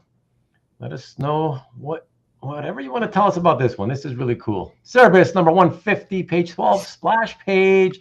I just wanted to say, I absolutely love the lighting here. And I wish we could show it much larger. Because this is just absolutely phenomenal. Take it away, Adam. I totally agree. So Gerhard, to me, is able to render stuff that almost looks like those old, lithographs, those old like copper plate etchings and things like that. He is a traditional skilled artist. And this is a perfect example of that. Like most of it is a giant swath of black where then he just inwardly starts just using hatch lines to make the forms of the trees down to the pure whites of the flame. So he is 100% creating the imagery of, a single source of light splashing out. Obviously, the back of the guy is darker from that source of light to Cerebus. And again, the detail that he puts into it is just truly astounding. And he does this in, almost all the pages that he did for this. And I kind of call Gerhard the Gustav Dorr comic. I was waiting for you to finish talking, because I was going to say, for anyone who doesn't know, look up the work of Gustav Doré. Yeah. He's as talented as Gustav Dorr, or the same style and work and techniques. And so this page always, I really do like it as well. I just think it's framed well. They kept most of it black. They didn't even need it. It's just two guys in a forest sharing a fire, and it's perfectly depicted. And this one, it is like, even in hand, it's just giant swaths of black for all of it. And then he just zeroed in and then etched his way in, or, out from the flame. Maybe started at the fire. I don't know. Yeah. But it's impressive. Yeah. But it's stunning. Yeah. And I can only imagine what it must feel like to be able to actually examine that line art and the technique in person. Because this does not do it justice. You can tell it's going to be phenomenal, obviously, but something this size, it just cannot do it justice. So yeah, it can't. Like, even looking in the back when you have it in hand, of where all the tree branches meet, as it's kind of in that middle area closer to the light. Yeah. He put it in there, and it looks like it would kind of look, with like some things kind of shining through a little bit. I mean, he knew what he was doing. I heard that he actually built like models of the town. So that he could render it for lighting during certain times of the day. Like, this man is a traditionally trained and skilled artist. And Cerebus itself, too, if you know indie comics, you do know Cerebus. And Cerebus is just an intriguing little thing in history that kind of paved a way for independent publishers and showed a way to put things out. It was the first, I think, to do those kind of like phone book sized collections. And again, it just kind of showed a way to do it. Kept it in black and white, which is cool. The covers of Cerebus too were just art in themselves. So it's just a very interesting package. Yeah. I have not read it all, so I don't have a opinion on everything in its arc, but either way, it's inception of going from this character and then all the way through his life to dying alone, unmourned, and unloved, and actually showing his death is amazing in itself. Yeah, and I agree with Dwayne. I love how it's not centered. And that would actually make it seem too boring. Yeah, too framed. This looks kind of natural. Exactly. It would have looked like, he's trying to make it look like it's this, perfectly centered thing or whatever, for the composition. But no, it actually looks much better off center that way. Yeah, it's phenomenal. And bootlegging, I mean, that would have, Jaime Love and Rockets would have fit just as well, but I wasn't wrong with Cerebus either. So just wanted to say that. And okay, let us move on a little bit back to the mainstream with the work of a man we've seen already tonight, but I want to see it again. So let us see what this one shows us, and it is the second page that we have this evening from the Further Adventures of Cyclops and Phoenix by John Paul Leon and Klaus Janson from 1996. Again, love the shapes, especially on Apocalypse. Oh my gosh, all these triangular, sharp angular shapes. Fantastic. Go ahead, Adam. Let us know. Yeah, I totally agree. And I actually found this page when I was just like, I want an Apocalypse page. And then when I saw this, I was like, oh, that's the one right away. Click. Yeah. I really like it too. Like, even, the panels on the side, that's kind of like Apocalypse converting into this almost human looking form where it could change into that thing. So it kind of shows it. So you kind of read it like first top left panel to the big panel to somebody being like, oh my God, what's happening? And then a close up of the face as he's kind of changed already. And so that's how that's kind of read. So it's just an interesting depiction of him. And this led me to also, I like to try to find pages that depict Apocalypse in this En Sabah Nur form, which is, after he awoke from this really, really long slumber. And this was his form. And this is also how he met Sinister. So that also led me to the side path of, if I see a page depicting this phase of Apocalypse, I'll want to add it to my collection for just that reason. Oh, is that right? Yeah, it's funny, the little side quests that you get as you collect art or collect things. I have a couple little side stories or story lore elements or moments that I want to collect some pages on. Oh, that's cool. Oh, it's very, very nice. I mean, again, the guy was a brilliant artist, but again, like you say, it's the perfectly well said way to put it. An artist, because it's usually only other artists or people who have studied the arts who kind of can see why it's so brilliant. You know what I mean? They saw it too. They really, a lot of people would speak very highly of John Paul Leon. Oh, absolutely. Absolutely. Yeah. So very, very lovely.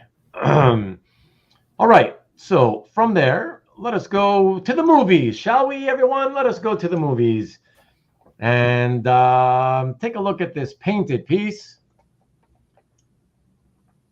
from The Power of the Dark Crystal, number 10 cover by, Fables man himself, Mark Buckingham. Yeah, Dark Crystal is a movie I grew up with. I saw Dark Crystal and Labyrinth back to back, like in grade school, and they both left an impression on me. And when I saw this, and that also, I didn't really know Mark Buckingham before I saw this, but that led me to researching what he did, and then I actually recognized some things I've read. And so, I love that he actually went to the point of painting the piece, because I haven't seen a ton of stuff that he, fully painted with this. And it looks like, when you look at it, like a mixture of oils with a little bit of watercolor.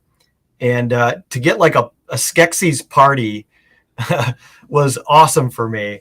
And I've always loved Jim Henson too. So Jim Henson's just a guy that, if you follow what he did in his life and listen to his interviews and what Dark Crystal was to him as well, it's just an intriguing, thing that you can kind of glean a lot from.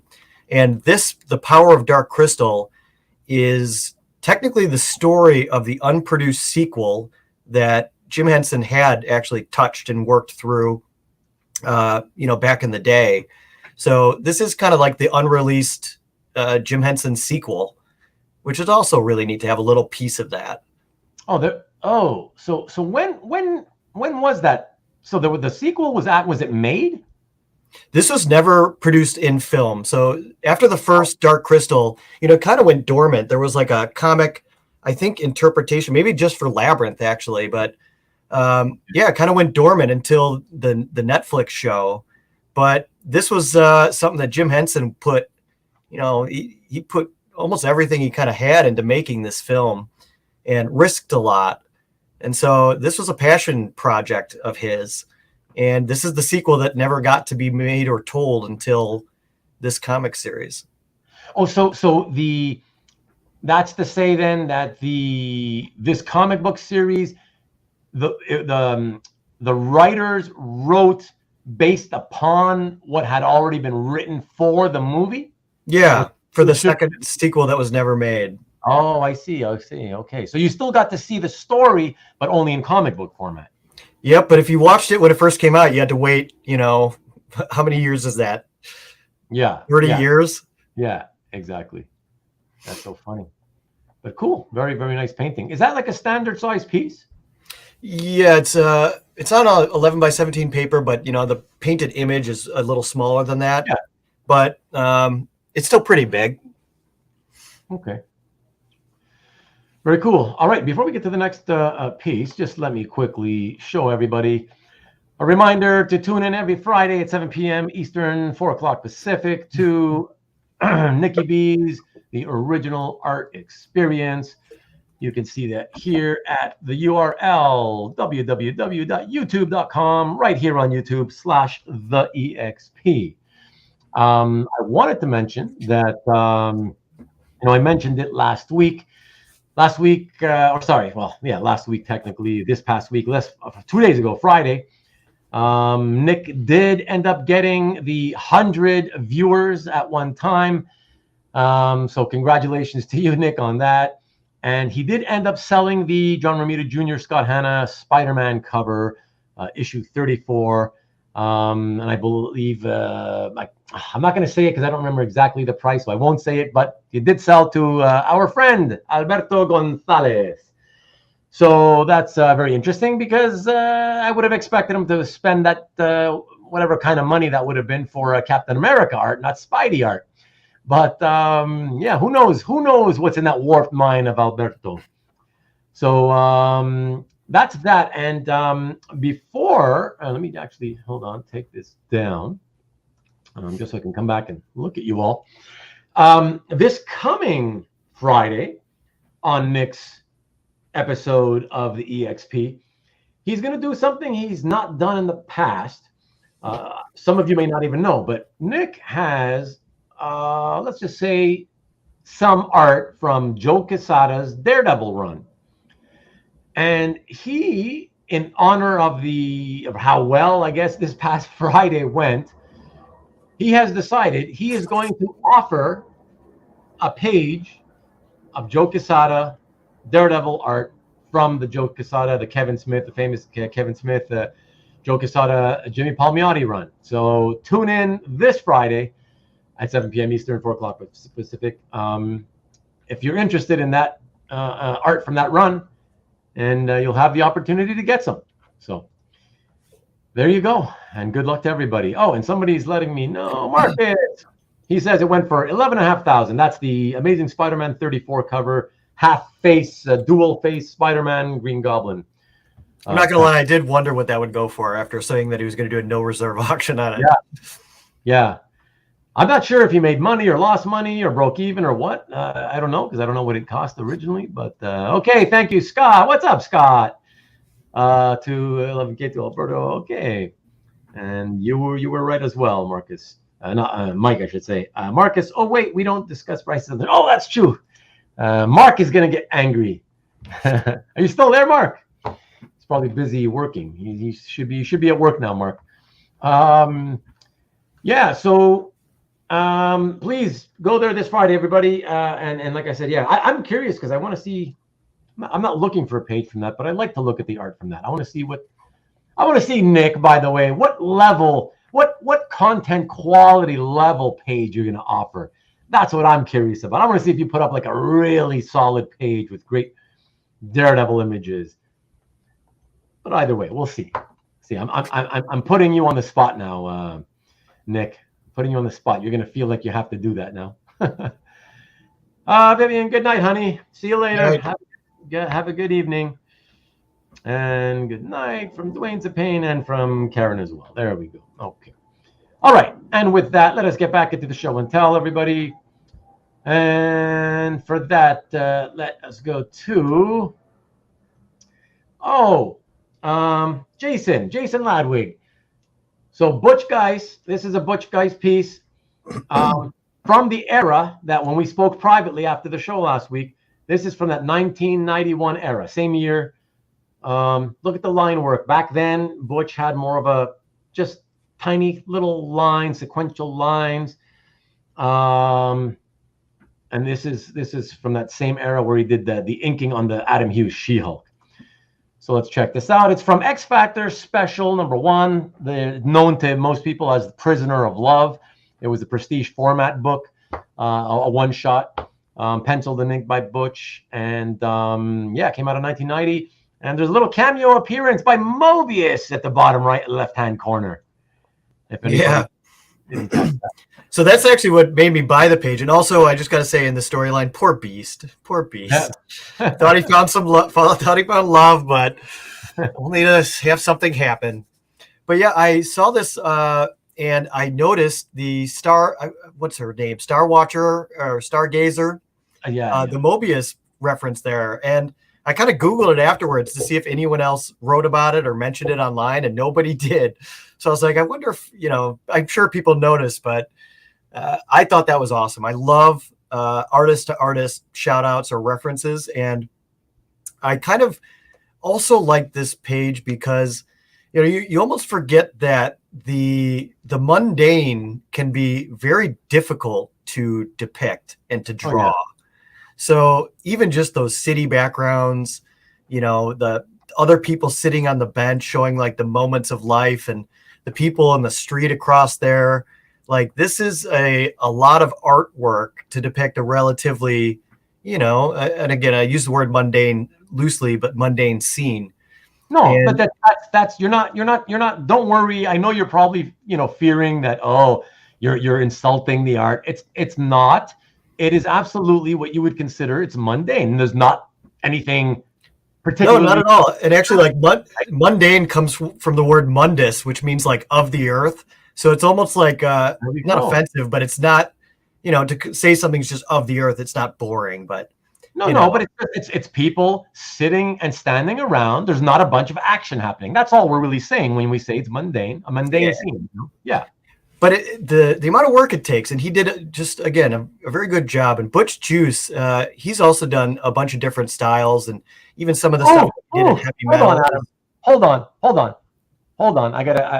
If you've watched enough of my show, you should know. I gotta come back to you for a second. You should know that I like to make fun of people. But people give as good as they take. So, as good as they get. Did I just hear you say Butch Juice? Yeah, it's a Guice. I don't know. It is Guice, my friend. It is Guice. Okay. It is indeed Guice. We don't drink juice. Butch would not. I got to tell you, I've heard Guice, Guice, and Guice. I've never heard it out loud, and I'm in my own little southeastern Wisconsin island. I don't know. I didn't know. That's okay. I just like I said, it's people here know. I have to make fun of people when they do when they really butcher the names. But it's kind of exciting because it's a new one for me. I've never heard anybody say it that way. Juice? Wow! I was like, that's so cool. I'm gonna tell you. Say it to me again. Like what? How do you actually pronounce it? Guys. Okay. Yeah, it rhymes with rice. Got it. Yeah. But okay, I'm sorry. Guys. I'm going to get back to it, and no offense. I just had to do it. No, none taken. Here we go. Let's get that back up there. But and also, the other thing I found kind of interesting is, just in the production side of things, how he was like, you know what, we'll paste up the water. So in the middle of the original art, it's just like that white spot. But I could tell that I don't think it ever had a paste up. I think they just kind of did something later. I don't really know. And then just that Mobius reference alone, it made me love this page. Like it's just snuck in there. It's so obvious, but yet you could miss it if you just kind of glanced over and just read the words. Yeah. So it's fun. To me, this is a fun page. This is artists kind of dancing with artists. And it's about technique because yes, most comic art fans want to have the superheroes, powing, banging. Well, maybe not banging. Maybe not banging. Maybe banging. I don't know. The battle page. But yeah, fighting each other, whatever, all the time. And the fact of the matter is, you're setting these stories in real worlds, right? You're still basing it on real world stuff. So buildings have to be drawn. Park benches and people sitting on them have to be drawn. It's not the fun glory pages. Where you get. This is the hard work detail.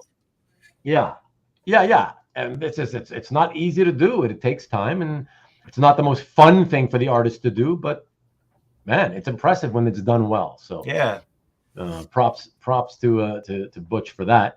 And you see, now you're going to get to know the people that are here in the chat. Beetlejuice.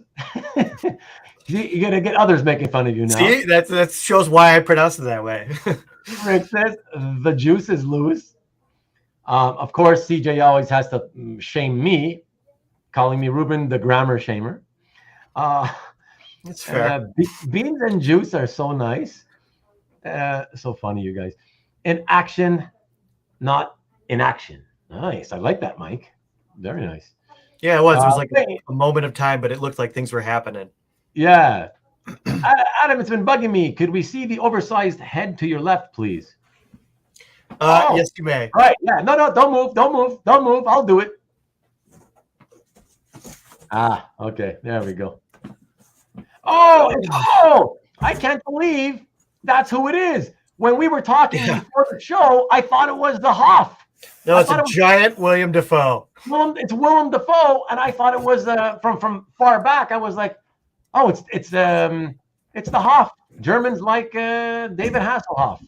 Wow, Willem Dafoe. Wow. Yeah, William Dafoe. That randomly appeared in my house one day. That my friend laughed, and we just have this inside joke about how William Dafoe is like this timeless Djinn type guy, and it's been in my office ever since. I enjoyed Willem Dafoe. Did you or anybody else see? Oh gosh, I forget what they actually named the movie. The one where Nosferatu. Oh yeah, I saw that. It was a good movie, and he's perfect for that. Do you remember what it was called? Oh goodness, no, but it was. No. It might have just been No, it wasn't. I don't think so. No, they wouldn't have given it the same name. No. Yeah, it was black and white film, and that was good. Yeah, but really cool. Yeah. Oh, look at that. CJ says that Willem Dafoe is from Appleton. I knew that. Wow. Very cool. All right, everyone. Let us move on to the next piece. And for that, we are going to... Oh, this is a cool one. Most of you don't know what this is, I guess. Don't read this. Heavy Metal Special Edition, Volume 11, Number 2, Page 5, from the story Words and Pictures by Scott Hampton, who made his bones back in the 80s, doing a lot of really, really nice stuff. Yeah, man, this is beautiful. I thought this was a fantastic page. Tell us a little bit about that. Yeah, I thought so too. So Scott Hampton, he's another guy that did actually, he's definitely cut his teeth on a lot of the painted pages, and has a little bit of a history doing stuff like this. He did a story called Silverheels 2, which I've heard kind of give some accreditation of being one of the first fully painted page graphic novels. Right. And this one is a very simple thing. And I really do enjoy what the medium of comics can be and do, beyond, I guess just even just storytelling, when it's just a flow of imagery of a person walking and thoughts and feelings. And sometimes you don't even need dialogue. You can just show, a sequence and have an evocative feeling, or what it's trying to tell you. And this is a very simple thing too, where it's just kind of showing this girl walk and get ready into different things of her life and different moments. And this page, when I saw it, I was just like, again, this is that fine art techniques dripping into comics, and I couldn't resist. And my wife would again like this kind of page.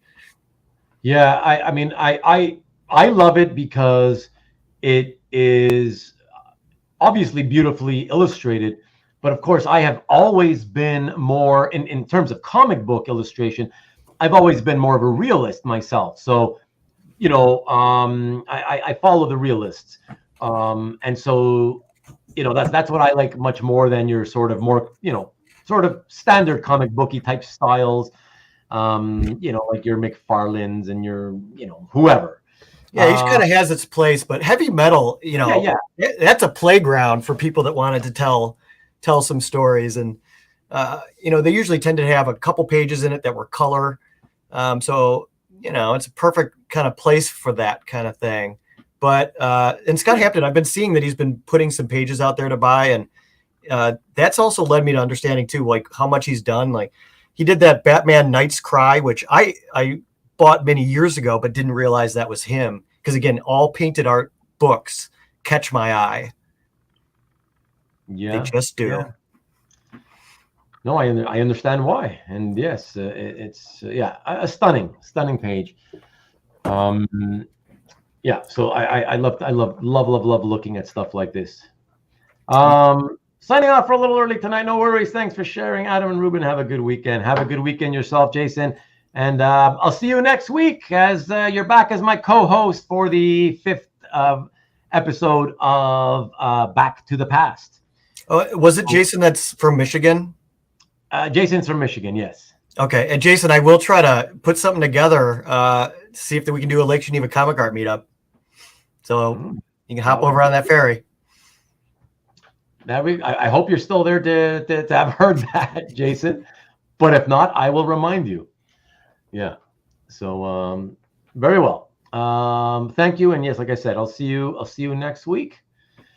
And from there, everybody, let's go to the next piece. And for that, we jump back. Oh, there we go. He gave you a thumbs up. Awesome.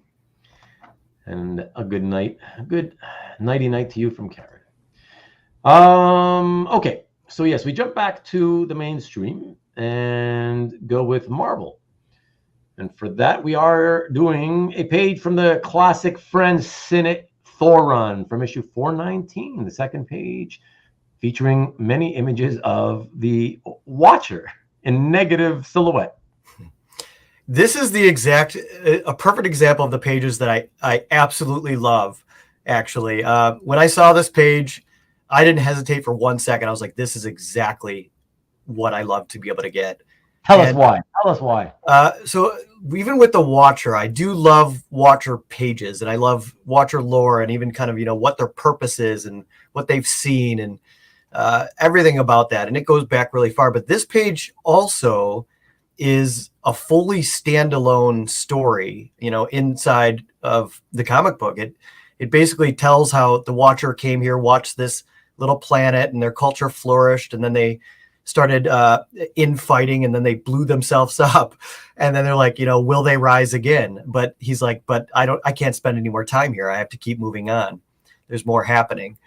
And so this is the perfect page. And this is one where an artist could have easily statted a bunch of this stuff up, but they didn't. They drew every Watcher silhouette, every building little silhouette there too, all the planet in the background. So it's just a cool little sequence. And I don't see a ton of these like 5-panel vertical pages, but this is like made for that. So yeah. I absolutely love this page. What I love the most is like how you see it's like to me it's like 3 vertical panels together. So you got the left-hand side vertical panel, which has the Watcher over and over and over repeating downward as you look down. Mm-hmm. Then on the right-hand side, the far right, you've got the outline negative silhouette of those, let's call them buildings, and it's identical, all the way down to the bottom. But then you move to the middle, and everything's changing, panel to panel to panel. That's where all the action's happening, right down the middle of the page, Yeah, it's perfectly little utilized technique and framing for this, and it wraps it up beautifully, and it kind of has what I'll call a little poignant point. It is something that can be applicable to us and a warning. It's just a nice page. It's got everything. It's got a little philosophy, some fun art, and a cool little story. All just one page leading up to the rest of the comic. Yeah. A story in a story in a story. A story within a story. Yeah. Awesome. All right, let us get to the next piece then. And from there, we go back to non-mainstream. And another piece that I don't remember. I think I made a mistake with the copy and paste. Right? No, that looks right. Yeah? Yeah. Oh, no, that's right. That's right. It is from the Will Eisner Quarterlies. Yeah, it was from, but not SFX. No, not SFX, but that's okay.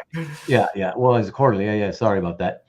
Or Digest. Yeah. Eisner's Digest, I think it's. Right. Yeah. From that's the story name, though, right? Sunset in Sunshine City. Mm-hmm.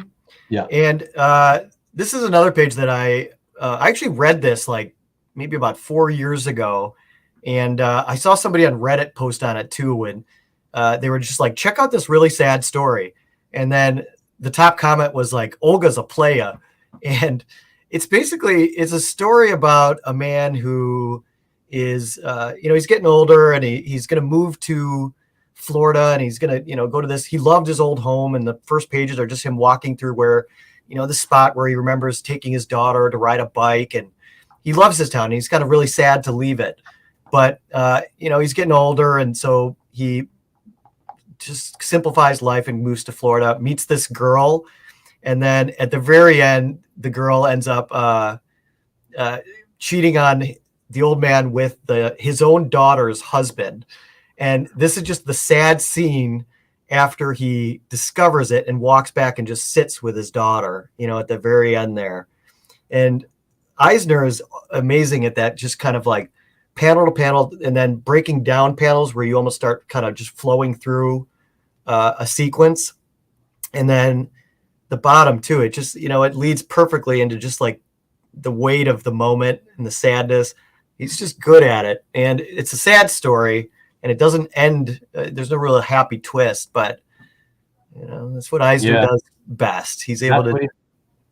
That's what he's great at, though. Like you said it perfectly, Adam. So, yeah, I mean, I read the page when you sent it to me. I was like, oh my God, this is depressing, man. Like, it is. It's poor depressing. Yes, and poor daughter, like everything about it. Yeah, poor guy, poor daughter. It's like both sad sacks there at the bottom, and you feel so sad for them. It's like, oh my gosh. You do. You just want to give them a hug. Yeah, but Olga's a player. Absolutely. Okay, from there, we're going to step away from not only mainstream, but non-mainstream comic book art and take one last look at non-comic book art that we know nothing about. It's a mystery. As much as I would have loved to have helped Adam with this, and I, over the years, helped many people determine what these things are when there's no information known about them, I didn't have time to do the homework. But I couldn't I wish I could recognize the style here. But we don't know the name of the title of the book. We don't know the artist who did it, the year. We know nothing. But let's take a look at it, because it's a beautiful painting either way. Let's check this out. So yeah, at least give us a bit of a backstory on what made you get this, where'd you find it, how, Yeah, so unknown title, probable paperback cover. I saw this online, just on eBay, and the painting immediately did catch my eye, because it's the colors in real life are just very bright. It's like a large size. It's, to me, a really beautiful piece, and even the composition is interesting. And it's another thing too, where I was like, it's like a quest to find out. It's a puzzle that you want to learn more about. You want to know its story, its tale, what it's from, if anything. And right. Even if it was an unpublished piece, I would still love to have this on my wall. And this is the one that's like 3 feet tall that I just plopped up on the wall, and I was like, all right, why, see if my wife notices it. And she missed it for 4 days, and it's like on a very high traffic area. But my house, like, this could blend in my house, even though it's like quite large. Okay. But that's when I do look at this, I did think it was really well done. Like, this person knew what they were doing. And, it could be from pulps. It could be from paperback. No. It could be from a few things. It's not, there's no way this is too contemporary style and technique to be from pulps. There's no way this is from pulps, but it's almost, I think it's from 80s, 70s, 80s. It's guaranteed to be from a paperback novel, or almost guaranteed. And I would say it believe it or not, it could be 60s, but it also could be 70s, 80s as well. It's just it's tough to say. It really is. I would say it's one of the artists. See, my specialty is in the artists that I studied are the guys whose careers began in the early 50s. Okay. And so most of their work came out in the 50s and 60s.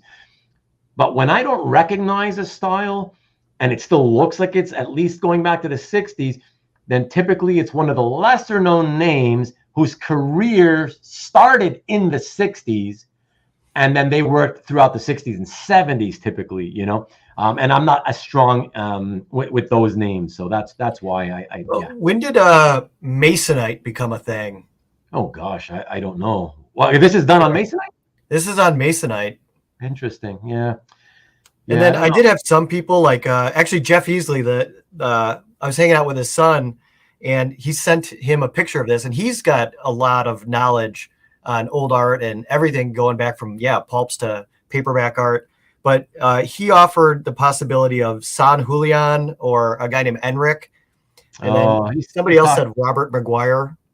Yeah, no, it's funny because when I first saw it, I thought I saw it in your email, or sorry, in the Google thing. and I clicked it for a preview, and so it just kind of shows it not very large in the preview. And the first thing that came to mind, I was like, oh my gosh, does he have a Robert Maguire? He's my favorite paperback artist, by the way. But as I downloaded it to get the bigger image, I saw immediately, I was so disappointed because it's definitely not a Maguire. But yeah, I didn't think so either. Any of these, like a lot of these guys too, would actually have a little more refinement in some stuff. They'd have some rougher stuff, but yeah, I didn't see it either.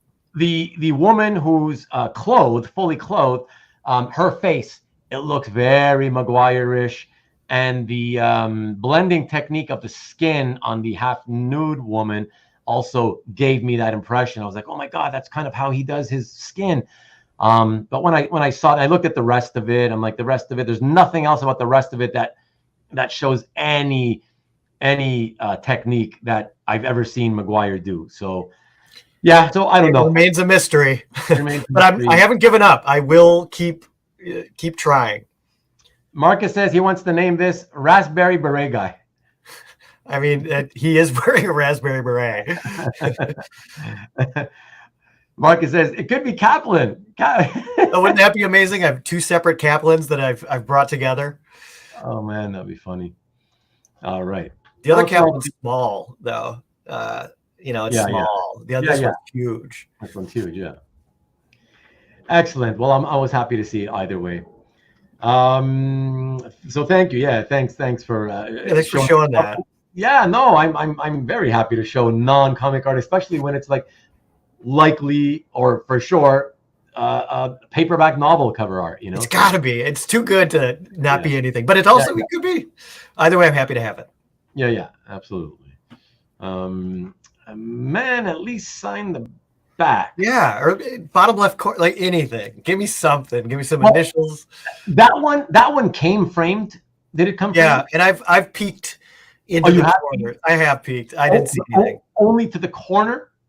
So bottom corner. You've not seen the entire back of the masonite board. I can see that. It used to be covered by paper, but somebody previously had ripped off the paper, so I can see the back of the masonite, and there's nothing there. This one's not going to be easy, but I also couldn't see the name on that paperback book, so I don't know. Might be written right there. Good point. Yeah. Excellent. Okay. All right, everybody, let's take a look at the next piece. Another brilliant artist who never gets enough attention. He's not a fan favorite, but he's as brilliant as they come, especially in design. Promethea number 15, pages 14 and 15, double page spread splash by J.H. Williams III and inked by Mick Gray, their longtime penciling inking partners. Yeah, so Promethea, it's one of the big Alan Moore epics, and it's one of the ones that he really got to just kind of stretch imagination. Oh, that's cool. I've never seen the colored page. Oh, really? No, that's neat. Wow. Yeah, the top is like a pantheon of the gods, and so it's the black and white version is just they pack a lot into that. And they make it very cool, and then the bottom just shows the scale of these people. The text boxes, I love it when they are actually on the page, which doesn't happen a ton anymore, but this is on it, which is just cool. And yeah, I've never actually seen this. I bought Promethea, I think all the volumes in hardcover, and I'm like, I'm gonna read this, but I need to set some time down to get through it. Otherwise, I've only read maybe the first volume. Okay. Yeah, I've never read any of it myself, so. It is a wild trip, and Alan Moore, when he gets to play, especially through a lot of issues, it'll always bring up something interesting or go through an interesting path. And he's another writer that I will always read what he's doing, even if it's a bit odd or it goes down a little crazy of a path, because his attempts are always at least always worth checking out, even if he doesn't hit it every time. I'll take that. The last thing I remember reading by Alan Moore was The League of Extraordinary Gentlemen. I think the first 2, and I really enjoyed it because I love those characters. I love those literary characters which is why I loved Penny Dreadful. Did you ever watch Penny Dreadful, by the way? The Adam? show? Yeah, I love that show. Oh, you too? Yeah. Yeah, it's so good. Oh, it's so good. Oh my God. I'm so pissed when they canceled that. Yeah, me too. I made my wife watch it too. I was like, we're going to watch this together. Yeah, me too. Me too. Yeah. Oh my gosh. So good. But yeah, I love those characters. Although I will say, not a fan of Moore's predilection for always seeming to want to show somebody raping somebody. I haven't noticed that, but he does go down, like even that thing that he made about the like, what was it? The historic characters like Alice in Wonderland, but they're kind of naked about. I forget the name of it. I didn't want to see that. I was like, no. I did skip that one, but maybe there's something in that that's worth checking. I don't know. Yeah, that's it. But that's the last thing I read of his. But I enjoyed it. Yeah, definitely enjoyed it. Love those characters. So, all right. So everybody, just to FYI you, just for those of you who know, I know that some of you have to leave soon. Just letting you know, there's only a few pieces and we're done. So in case you want to stick around another 10 minutes or so, should be done. There's only a few more. Maybe less than a handful. Okay, and I believe the next one coming up is back to Marvel. And oh no, it's Silver. Oh, here we go. The whole Scott Hampton returns, and this is an example of what we mentioned earlier, the painted stuff. Wow, this was awesome. And I remember this comic from 1983. Me too. I remember seeing it just out and about, and then the attachment to possibly being, one of the first or the originators of just the whole painted style of these almost graphic novels. I think it did come out in comic series, but it made a large impact too as a trade paperback. And these pages are, this one in particular, I just kind of liked, mostly like the top left panel, the rendering of that kind of monster guy. And then weirdly enough, that keyboard on the bottom left is really well done. And he actually put like a little bit of an alphabet on it, but the page itself, it just looks really good. And, that little creature in the middle panel and that guy in the background, this was a good page. And these kinds of things, when an artist commits to doing something like this, it's again, hats off to the guys. Yeah, it's an epic quest. Yeah, it's fantastic. And as always, just for those of you who may be watching and are not sure, if you don't come often, the original is always on the left on my slides, and the comic book printed version is on the right. So that's what you're looking at there. Yeah, so the original got more oomph. Yeah, exactly. Deeper colors. Thanks, Nick. You're back, and I did your promo, by the way. So go to the middle of the show. I think I did it after the 11th piece of art, the 12th piece of art, maybe. And don't worry, I did mention, I told everybody to go and show up this week so that they can get an opportunity to get your Quesada Daredevil page. So there you go. And yeah, please, everybody, we're almost at 40 likes. Please, thank you, Nick. I appreciate that. Everybody, thank you. I appreciate all of you who took the time to click the thumbs up. It's very, very appreciated. So thank you very much. Thank you, guys. We need a couple more, because when the show finishes, like Nick says on his show all the time, when the show ends, somehow one like disappears. It drops by a like for some reason. I don't know what's going on there, but yeah, very weird. So Wally Harrington still has some Silverheels pages for sale on CAF. That is true. I've been noticing putting some of those. I'll say it right now too. If you go on eBay, there's a good little cropping of them for a good price. Thanks, everybody, for getting me to 40. Thank you, Nick. Appreciate it as always, and you're very welcome. Thank you. Yeah, so beautiful page, and check out some more if you guys want to see Silverheels stuff in the gallery. Very, very nice. Okay, from there, let us go to the final 3 pages, everyone. And I'm sure a lot of you will be happy, although a lot of you have left. A lot of you, like 8 or 9 of you took off almost in unison when you started seeing that, there's a lot of non-Marvel of DC stuff happening tonight. Whatever, I don't care. I want to show the stuff that I like.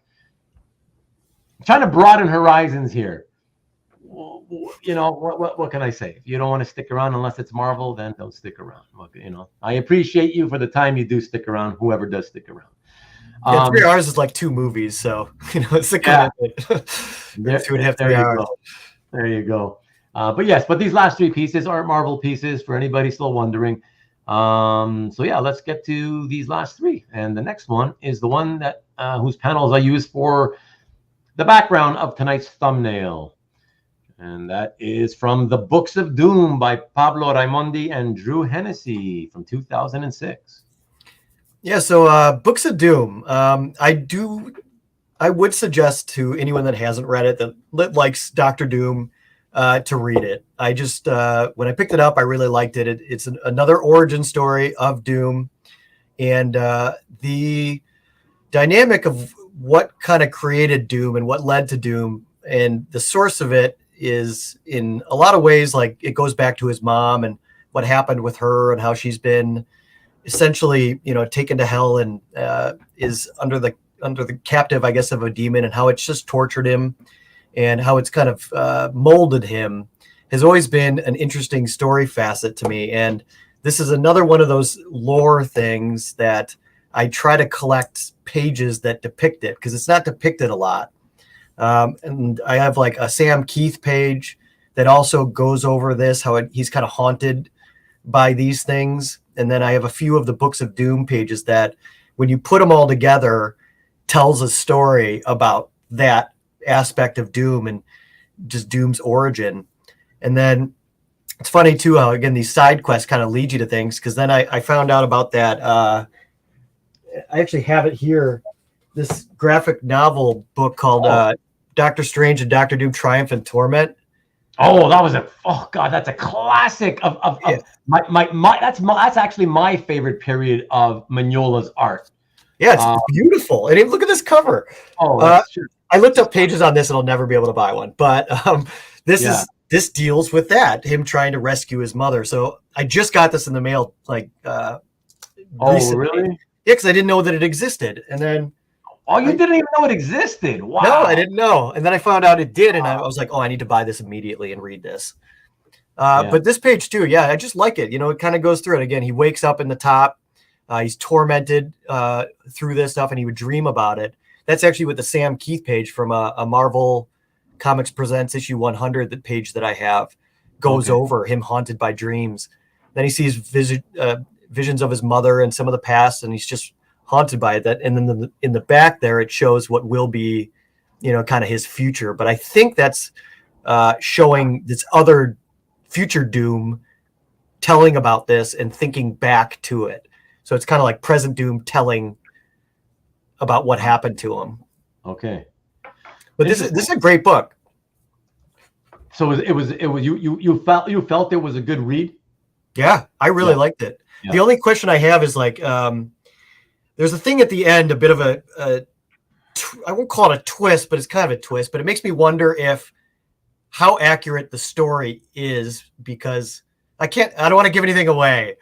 But there's something at the end that makes me wonder some things. But I'm pretty sure it is like canon past. And Doom is like, I really like the Kirby concept of Doom, that underneath the mask, he was just, you know, scarred, but it's imperfect. Yeah. So he just can't deal with it. I like that more than the completely melted face.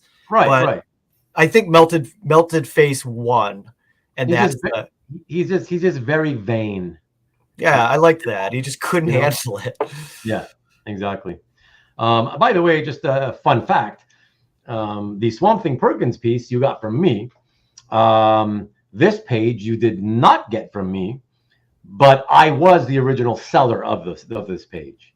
Yeah, I wish I was paying attention more when they first came out. I caught it later, and so I got that off Heritage actually. Right. Yeah. Whoever I had sold it to, I assume, must have consigned it to Heritage. I'm glad he did, because that gave me a chance. Yeah. Exactly. There you go. And that book ended my little Doom Mom page arc. Collection. It did. I needed that, actually. Okay. Cool. Yeah. Worked out even better than you expected. It did. So glad that happened. Awesome. All right, everybody. Second to last piece on tonight's show and tell with Adam Law is back to the early 80s. and we'll call this not mainstream, it's independent, but it's superhero-ish independent, by a classic master of the medium. Silver Star, number 3, page 17, Jack Kirby, and fast becoming one of my favorite Kirby inkers, Mike Royer from 1983. Yeah, so I wanted a Kirby, as one does. I wanted a Kirby. And this is the one that actually kind of caught my eye. One was due to the affordability at the time, and just the fact that it is so many panels. And this is the one that actually inspired me to do a dramatic reading first, just in my living room, because the dialogue is just, it's so Kirby. Kirby wrote this, and this property, Silver Star, was one of the ones that he published with Pacific Comics, where he owned, all the rights to it. It was kind of his complete project. He started it as like a script, and then put it out in comic form. And, in the end, I really did like it. And Silver Star, I did read a good chunk of it. And it is kind of a dark tale. And it almost looks like a lot of it was inspired through some of his experiences in war. And it's a classic kind of good versus evil tale. But this is also, a Jack Kirby and Mike Royer, as you mentioned, it's becoming one of your favorite. But he is a very good Kirby inker in the sense that he would actually stay very true to Kirby's pencils. And at this point, Kirby was copying all his original pencils first before sending them off to be inked. He would just take a scan for almost like archival purposes. And I was able to, they put out a pencil only version or graphic novel of Silver Star. So I was able to sit down with the scan. Yeah, they did. And it was neat just to sit down with it. And I could see some of the pencil, on the page that, like, he made some of the dialogue boxes bigger and stuff like that. But it was neat just kind of looking back and forth. And Mike Royer really did stay true. Yeah, no Kirby crackle, but some Shakespearean dialogue and a lot of close eye shots. And that mouth on the bottom left, I've seen that. Yeah, mouth. Exactly. I love that. Yeah, he's done that on other books and pages. Oh, sure. So that's classic. Yeah, this is Kirby, all just doing his thing, pulling from his toolbox. I mean, this is one that's due for a dramatic reading, because holy crap! You look at even just the last 2 panels. Accept me or die, for who am I but the Lord's own avenging angel? Right? It's just asking for it, and that's why this one it inspired me to do it. So I did film this, and afterwards I was like, showed my wife, and I put it on Facebook, and a year later I shared it on CAF, and then that's where this kind of started. But it just asks for it. Shakespearean Kirby dialogue written by Kirby, and something about how his hands, his fingers sort of graze her face constantly, and it's just creepy, It is creepy, and that's a total Kirby, face features on both the girl and even the villain. Like, it almost looks like a dark side. Yep, it does. Yeah. And he is similar-esque, in many ways. But by the way, the last pages in Silver Star it's got some really cool art, including some full splash pages that Kirby did. Yeah, of this series. This series is worth a read, but you gotta cut it some slack and just keep going. Oh, okay. You do. Okay, but it's still good. Overall. Fair enough. No, that's fair enough. Fair enough. I mean, at the time, I remember I was a kid. I was 13, and I remember just thinking like nobody in the comic shop cared. It was he was already persona non grata by the early 80s, really. It was just oh, you're gone by 1979 or 78, 79, no more Captain America for you. Now he wants to go and own his own creations to try to make better money for the first time ever. Nobody cared. None of that stuff sold. It was just quarter bin stuff pretty much as soon as it came out, that aspect of it. I knew about that too. And, but again, that kind of makes it, I don't know. I liked having a little piece of that part of his stuff. And so I was happy to have something a little less represented in, the world of Kirby. Yeah, I totally get what you mean by having, a part of that part of his career, right? Look, our very own Karen, she did a video on her channel where she unboxed a ginormous piece of Kirby art that he had drawn with markers, colored markers, at a San Diego con. I think also 83, 84, was it, Karen? Anyways, of Captain Victory. Yeah, his other Pacific Comics, the partner. Yeah, so Pacific Comics was kind of like the OG Image philosophy a little bit. Right. Yeah.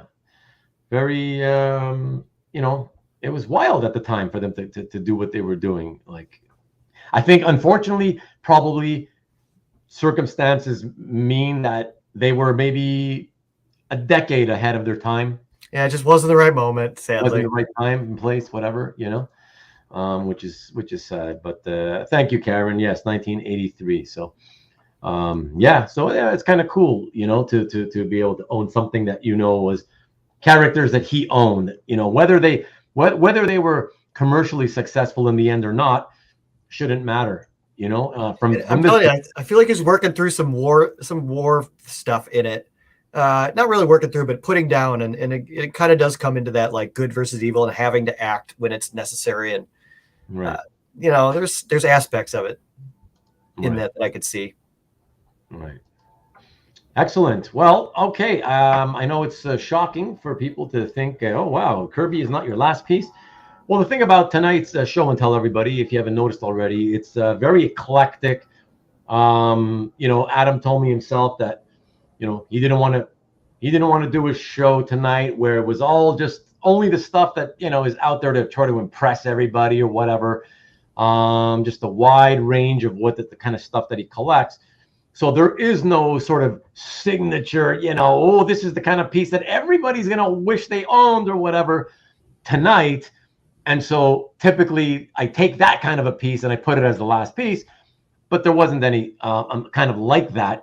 So I chose tonight's last piece based upon my own personal connection to what's happening on it, which is really meaningful. And if Adam didn't own this, I probably would have bought it myself. I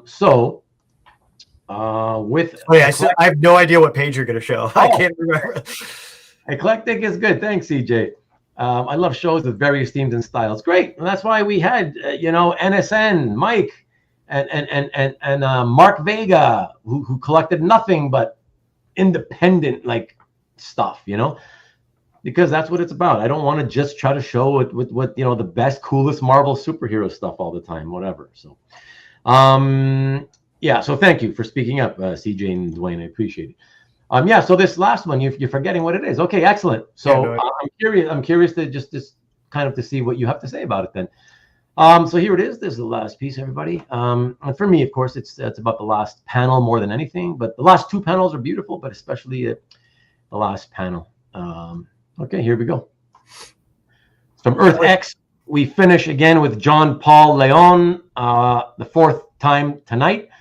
I love the guy's artwork.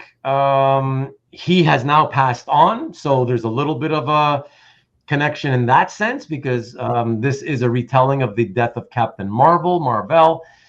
And for anybody not knowing what I was saying earlier, what I meant by what I was saying is that my own father also died of cancer and also died at home, wasting away over a period of months. And so, that last panel is, I can relate to it. Let's just say that. So, but go ahead, take it away, Adam. Well, you kind of said it all, that this is like a scene that on the left just shows, the vigor and the life and the individual that was Marvel, and it kind of talks about him a little bit. And in Earth X, he plays a very big role where he's kind of brought back or reincarnated through a child with him and her, the characters him and her. And anyways, he plays a big part in everything from afterlife, the recreation of the afterlife. And in this, it goes over his life, and then it ends on that page that you can tell immediately, especially if you've read I've read it in the graphic novel form. Was it only a graphic novel? Death of Marvel? It was one of those large format graphic novels from the early 80s. Yeah. So I've read it in that, and you recognize immediately. It's been reprinted in comic book format, but that's most people remember it as the original graphic novel, And John Paul Leon, since he was the one that brought me back into comics, I really did.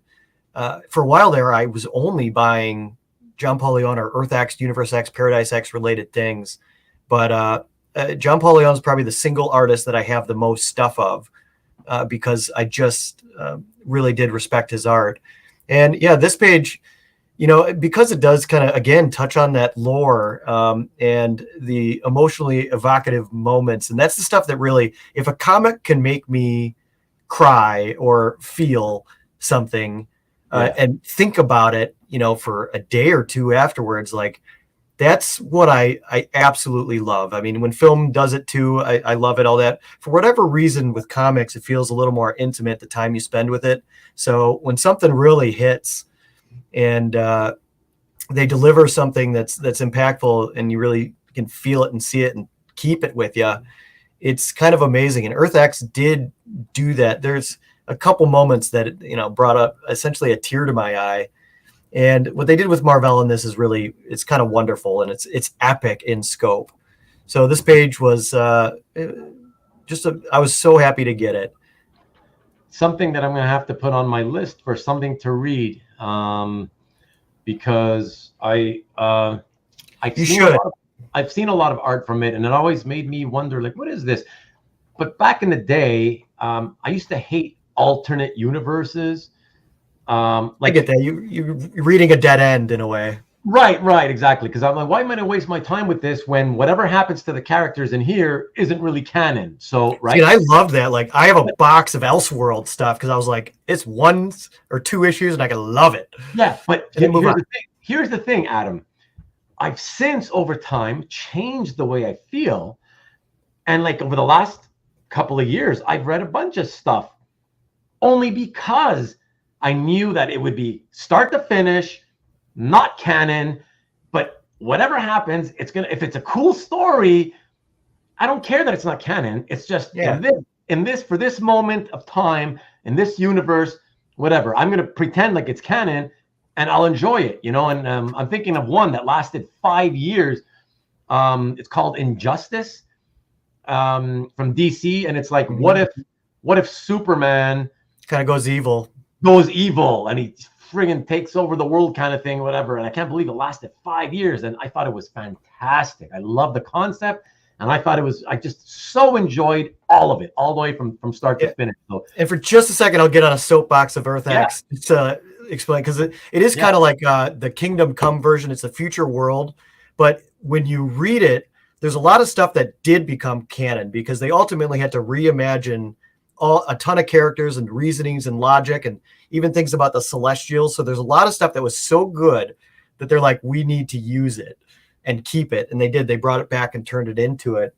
And the creative tour de force of imagining a future world and coming up with what happened to, essentially the entire Marvel universe and characters and story arcs and where they end up in the future is amazing. And all the Alex Ross designs, the next ones, though, Paradise X and Universe X, read it with the idea that of respect for the lore and the attempt and how they tie in everything. And don't pay attention to the detail. If you get lost in the detail, it'll hurt you along it. There's some text blocks, and it can be a little hard, but just trudge through because it's more great than than not. Than not. Oh, okay, got you.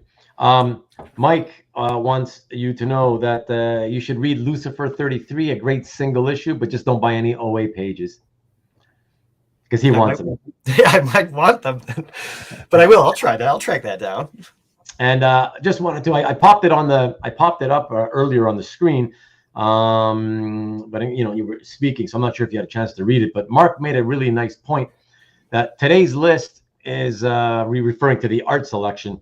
It's like a top 100 fave movies list, right? Lots of foreign movies, no Godfather, right? Never, not necessarily the obvious. Very eclectic and educational. So that's a nice compliment. Yeah, I appreciate that. Yeah, that's very, very well said. Hart, I did read that because everybody was telling me to. I was disappointed. I don't know what to tell you. I was just disappointed. I just remember thinking, I don't know. It was okay. It wasn't terrible, but I guess I don't know. Everybody was telling me it was great, and I just didn't feel it was as good as everybody said. Batman: Reign of Terror is a fave of mine. Yeah, I never read that one. I bought like a lot of 60 Elsewhere books, and I've slowly been going through them. It's like a stack, like it's huge. Oh yeah, we all have stacks we can get to. Yeah. We all know about that. My reading list. So Mark says also that. Oh sure. Oh, and that a good comic story doesn't have to be canon, given how disrespectful the publishers have treated so many arcs and sagas. That's true too. I just treat each limited series as a tight pocket universe. Yeah. And Dwayne says, thanks, Adam, for coming on and sharing your amazing perspective and collection, and Ruben for putting all this together as always. Oh, you're very welcome. Thank you. Thanks for checking in, Dwayne. Thank you for being here as always, Dwayne. Really, really appreciate you. Yeah, that is the last piece, as I said, everybody. So I'm gonna leave you all, as I always do, with the thumbnail for next week's show, which, as I said, is the fifth foray into my old dealer inventory. Before I show that and leave you with that, though, I want to say thank you to all of you. For those of you especially who stuck around, I really, really appreciate it. Adam, what can I say? Thank you, of course, for being willing to do it, man. I really, really thank you for having me. I really enjoyed it. Thank you, everyone in chat, for joining us. Hang in with me, will you? I'm going to put you, if you can stick around another just a couple of minutes. I'll put you back in the backstage area, and I'll join you in a minute or two. Sure. Thank you. Okay. Rudy. Sounds good. Thank you.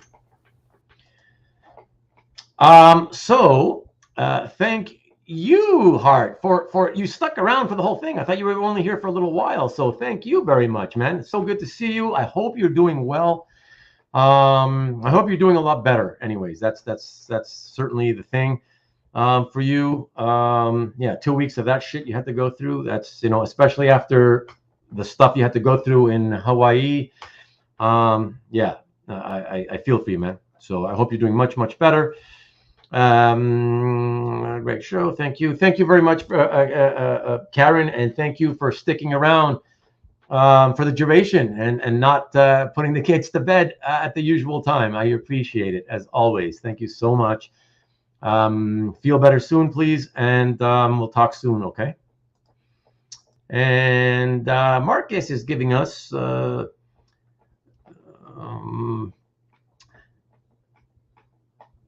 head guy, palette, king. I have no idea what that is. Thank you, number one Marvel fan. Wow, and for a guy who's really into Marvel, it's shocking that you were one of the guys who stuck through it. So thank you. Really appreciate it. And the fact that you actually thought it was fun, being such a hardcore Marvel guy, that says something. So I appreciate it, man. Thank you so much. Hey, Rickster, what's up? Always appreciate you. You know that. Thank you so much. An honor, as always, Hart. Take it easy, bro. And we should talk soon. You too, Dwayne. Have a wonderful, wonderful week. Good night, everybody. And all the different berets. Thanks, man. Sorry, man. A lot of this shit just goes over my head sometimes, but I try, man. I try. What can I say? Jeff, great conversation. Well, I have been trying to finish a work report. Wow. Cheers. Cheers to you, man. Thank you for sticking around and listening at least. And Timothy, arigato. Yes. Good morning. And of course it's over. It's the time difference, my friend. It's always at 8 o'clock Eastern here in North America. So if you remember that, then you can calculate and you'll know when you got to be here to not miss it, I suppose. Thanks, bro. Appreciate you. And hip hop beret. Yeah. So yeah, thank you everybody as always, especially those of you who stick around for the duration, but all of you who watch on Rewind as well. I will do my best to chop up this video into chapters for those of you who want to get through it quickly tonight. And gosh, I gotta get with the program because I gotta go and walk for an hour now. Gotta get my exercise in. Good night to you, JC. Thank you very much. Hey, thanks. Really appreciate it, man. See you next Sunday. Always love having you here. Thank you. See, he's making fun of Adam. That's good. Adam will feel like part of the family, Marcus, very, very soon now with all your jokes and harassment. Thank you for breaking the Guice. Or in his case, the juice. Excellent, excellent. So thank you. Thank you all again. And yeah, next week, check this out. It'll be no, don't pay attention to my t-shirt. It will not be a movie week. It is episode. Oh my gosh, I made a mistake. It is the 5th romp through the dealer inventory, but it is the 25th episode of Comic Art Show and Tell. So wow, that's going to be confusing for the Rewind viewers, but oh well, what are you going to do? Too late to fix it now. But yeah, thanks everybody again for everything. And I look forward to seeing you all here next week sometime. Ruben, the Night Walker. The jokes never end with Marcus. Yes, but thanks to all of you again. And yeah, it'll be fun. Oh, just to let you guys know, for next week, we're getting finally into the letter R for alphabetical artist name, which means next week, for those of you who love John Romita, you will be seeing potentially some very, shall we say, interesting John Romita pieces. So that's going to be a lot of fun. So there you go. Thank you all very, very much, and have a great week. Don't forget to tune in on Friday at 7 p.m. Eastern, 4 o'clock Pacific to Nick's show. And then back here again for me, 8 o'clock Eastern, 5 o'clock Pacific. Right here, same time, same channel. Peace.